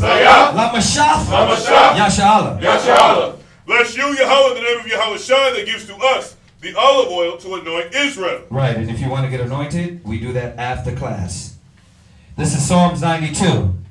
It is a good thing, to give thanks, unto Yahweh, to sing praises unto His name, O Yahweh, to show forth thy loving kindness in the morning, and thy faithfulness every night upon an instrument of 10 strings, upon the psaltery, upon the harp, with a solemn sound. For thou, Yahweh, you have made me glad. Through thy work, I will triumph.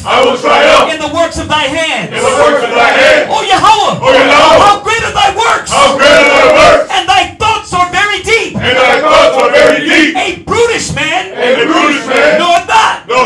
Neither doeth a fool. Understand this. When the wicked spring up as grass, and all the workers of iniquity do flourish, it is that they shall be destroyed,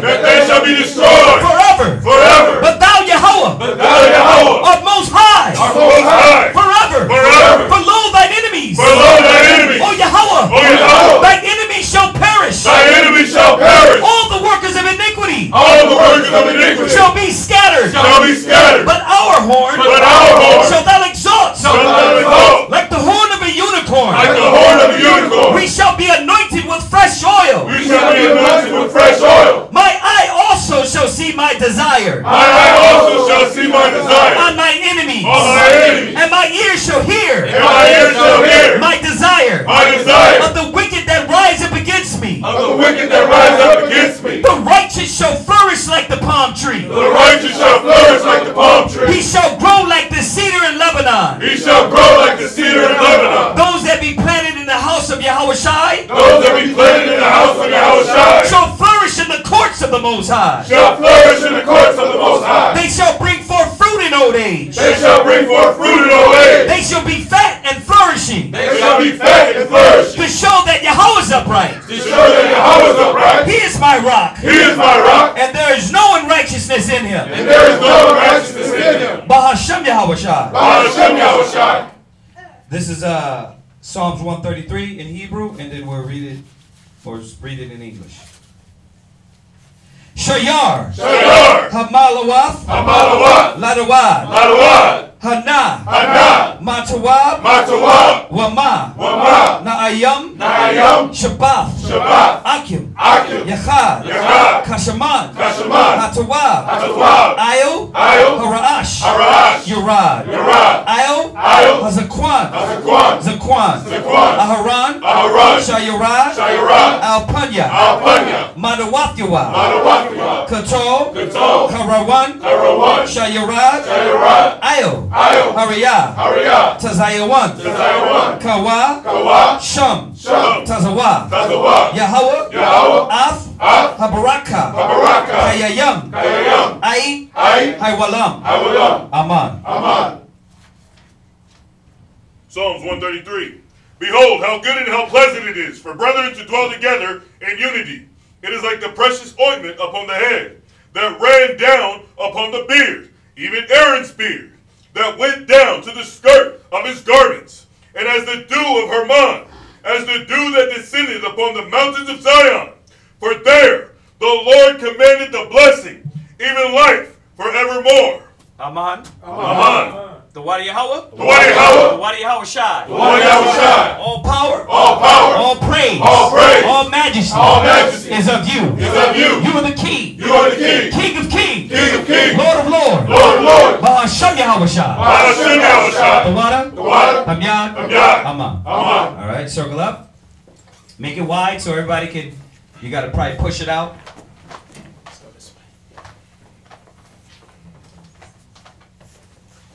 You got to get in the circle, all right? You guys got to get in the circle because you're saluting all of them. Yeah, step back. Remember, we're saluting each other. You're not just saluting us. Oh, okay. Right. So go over there. Yeah, I know it's a big circle, but get it. All right, go ahead. Call it. Imayim. Barak. Yahweh Shem Yahweh Shai Barakatham. Come here, Charlotte. Come here, Charlotte. Come here, Charlotte. Come here, Charlotte. Come here, Charlotte. Come here, Charlotte. Yadi Matah, turn and face the sisters. Call it. Saluting the daughters of Zion, men of Israel, and Majid. Barak. Yahweh Then Yahweh Shem Yahweh Shai. Yadi Matah. All right. Salute everybody online. Say shalom, y'all. Shalom. We'll see y'all Wednesday. And then she can turn that off. And brothers, let me speak to y'all. Listen, real quick. If you want to get a plate from the sisters, they got food, raise your hand. And then while I'm touching on this point I want to touch on, then y'all can get y'all food. But I need to speak to y'all real quick. And this is for the brothers and sisters that been here. We know the new brother, if you got to go ahead and do what you got to do. I know if you got to go, Zion, if you got to go. But you devils taught lies on Christ. So many lies that when we come with the truth, people think that the lies is the truth and that the truth is the lie. Who changed the truth for God into a lie? In English, Jesus Christ, in Hebrew, is Yahweh Shai. So do what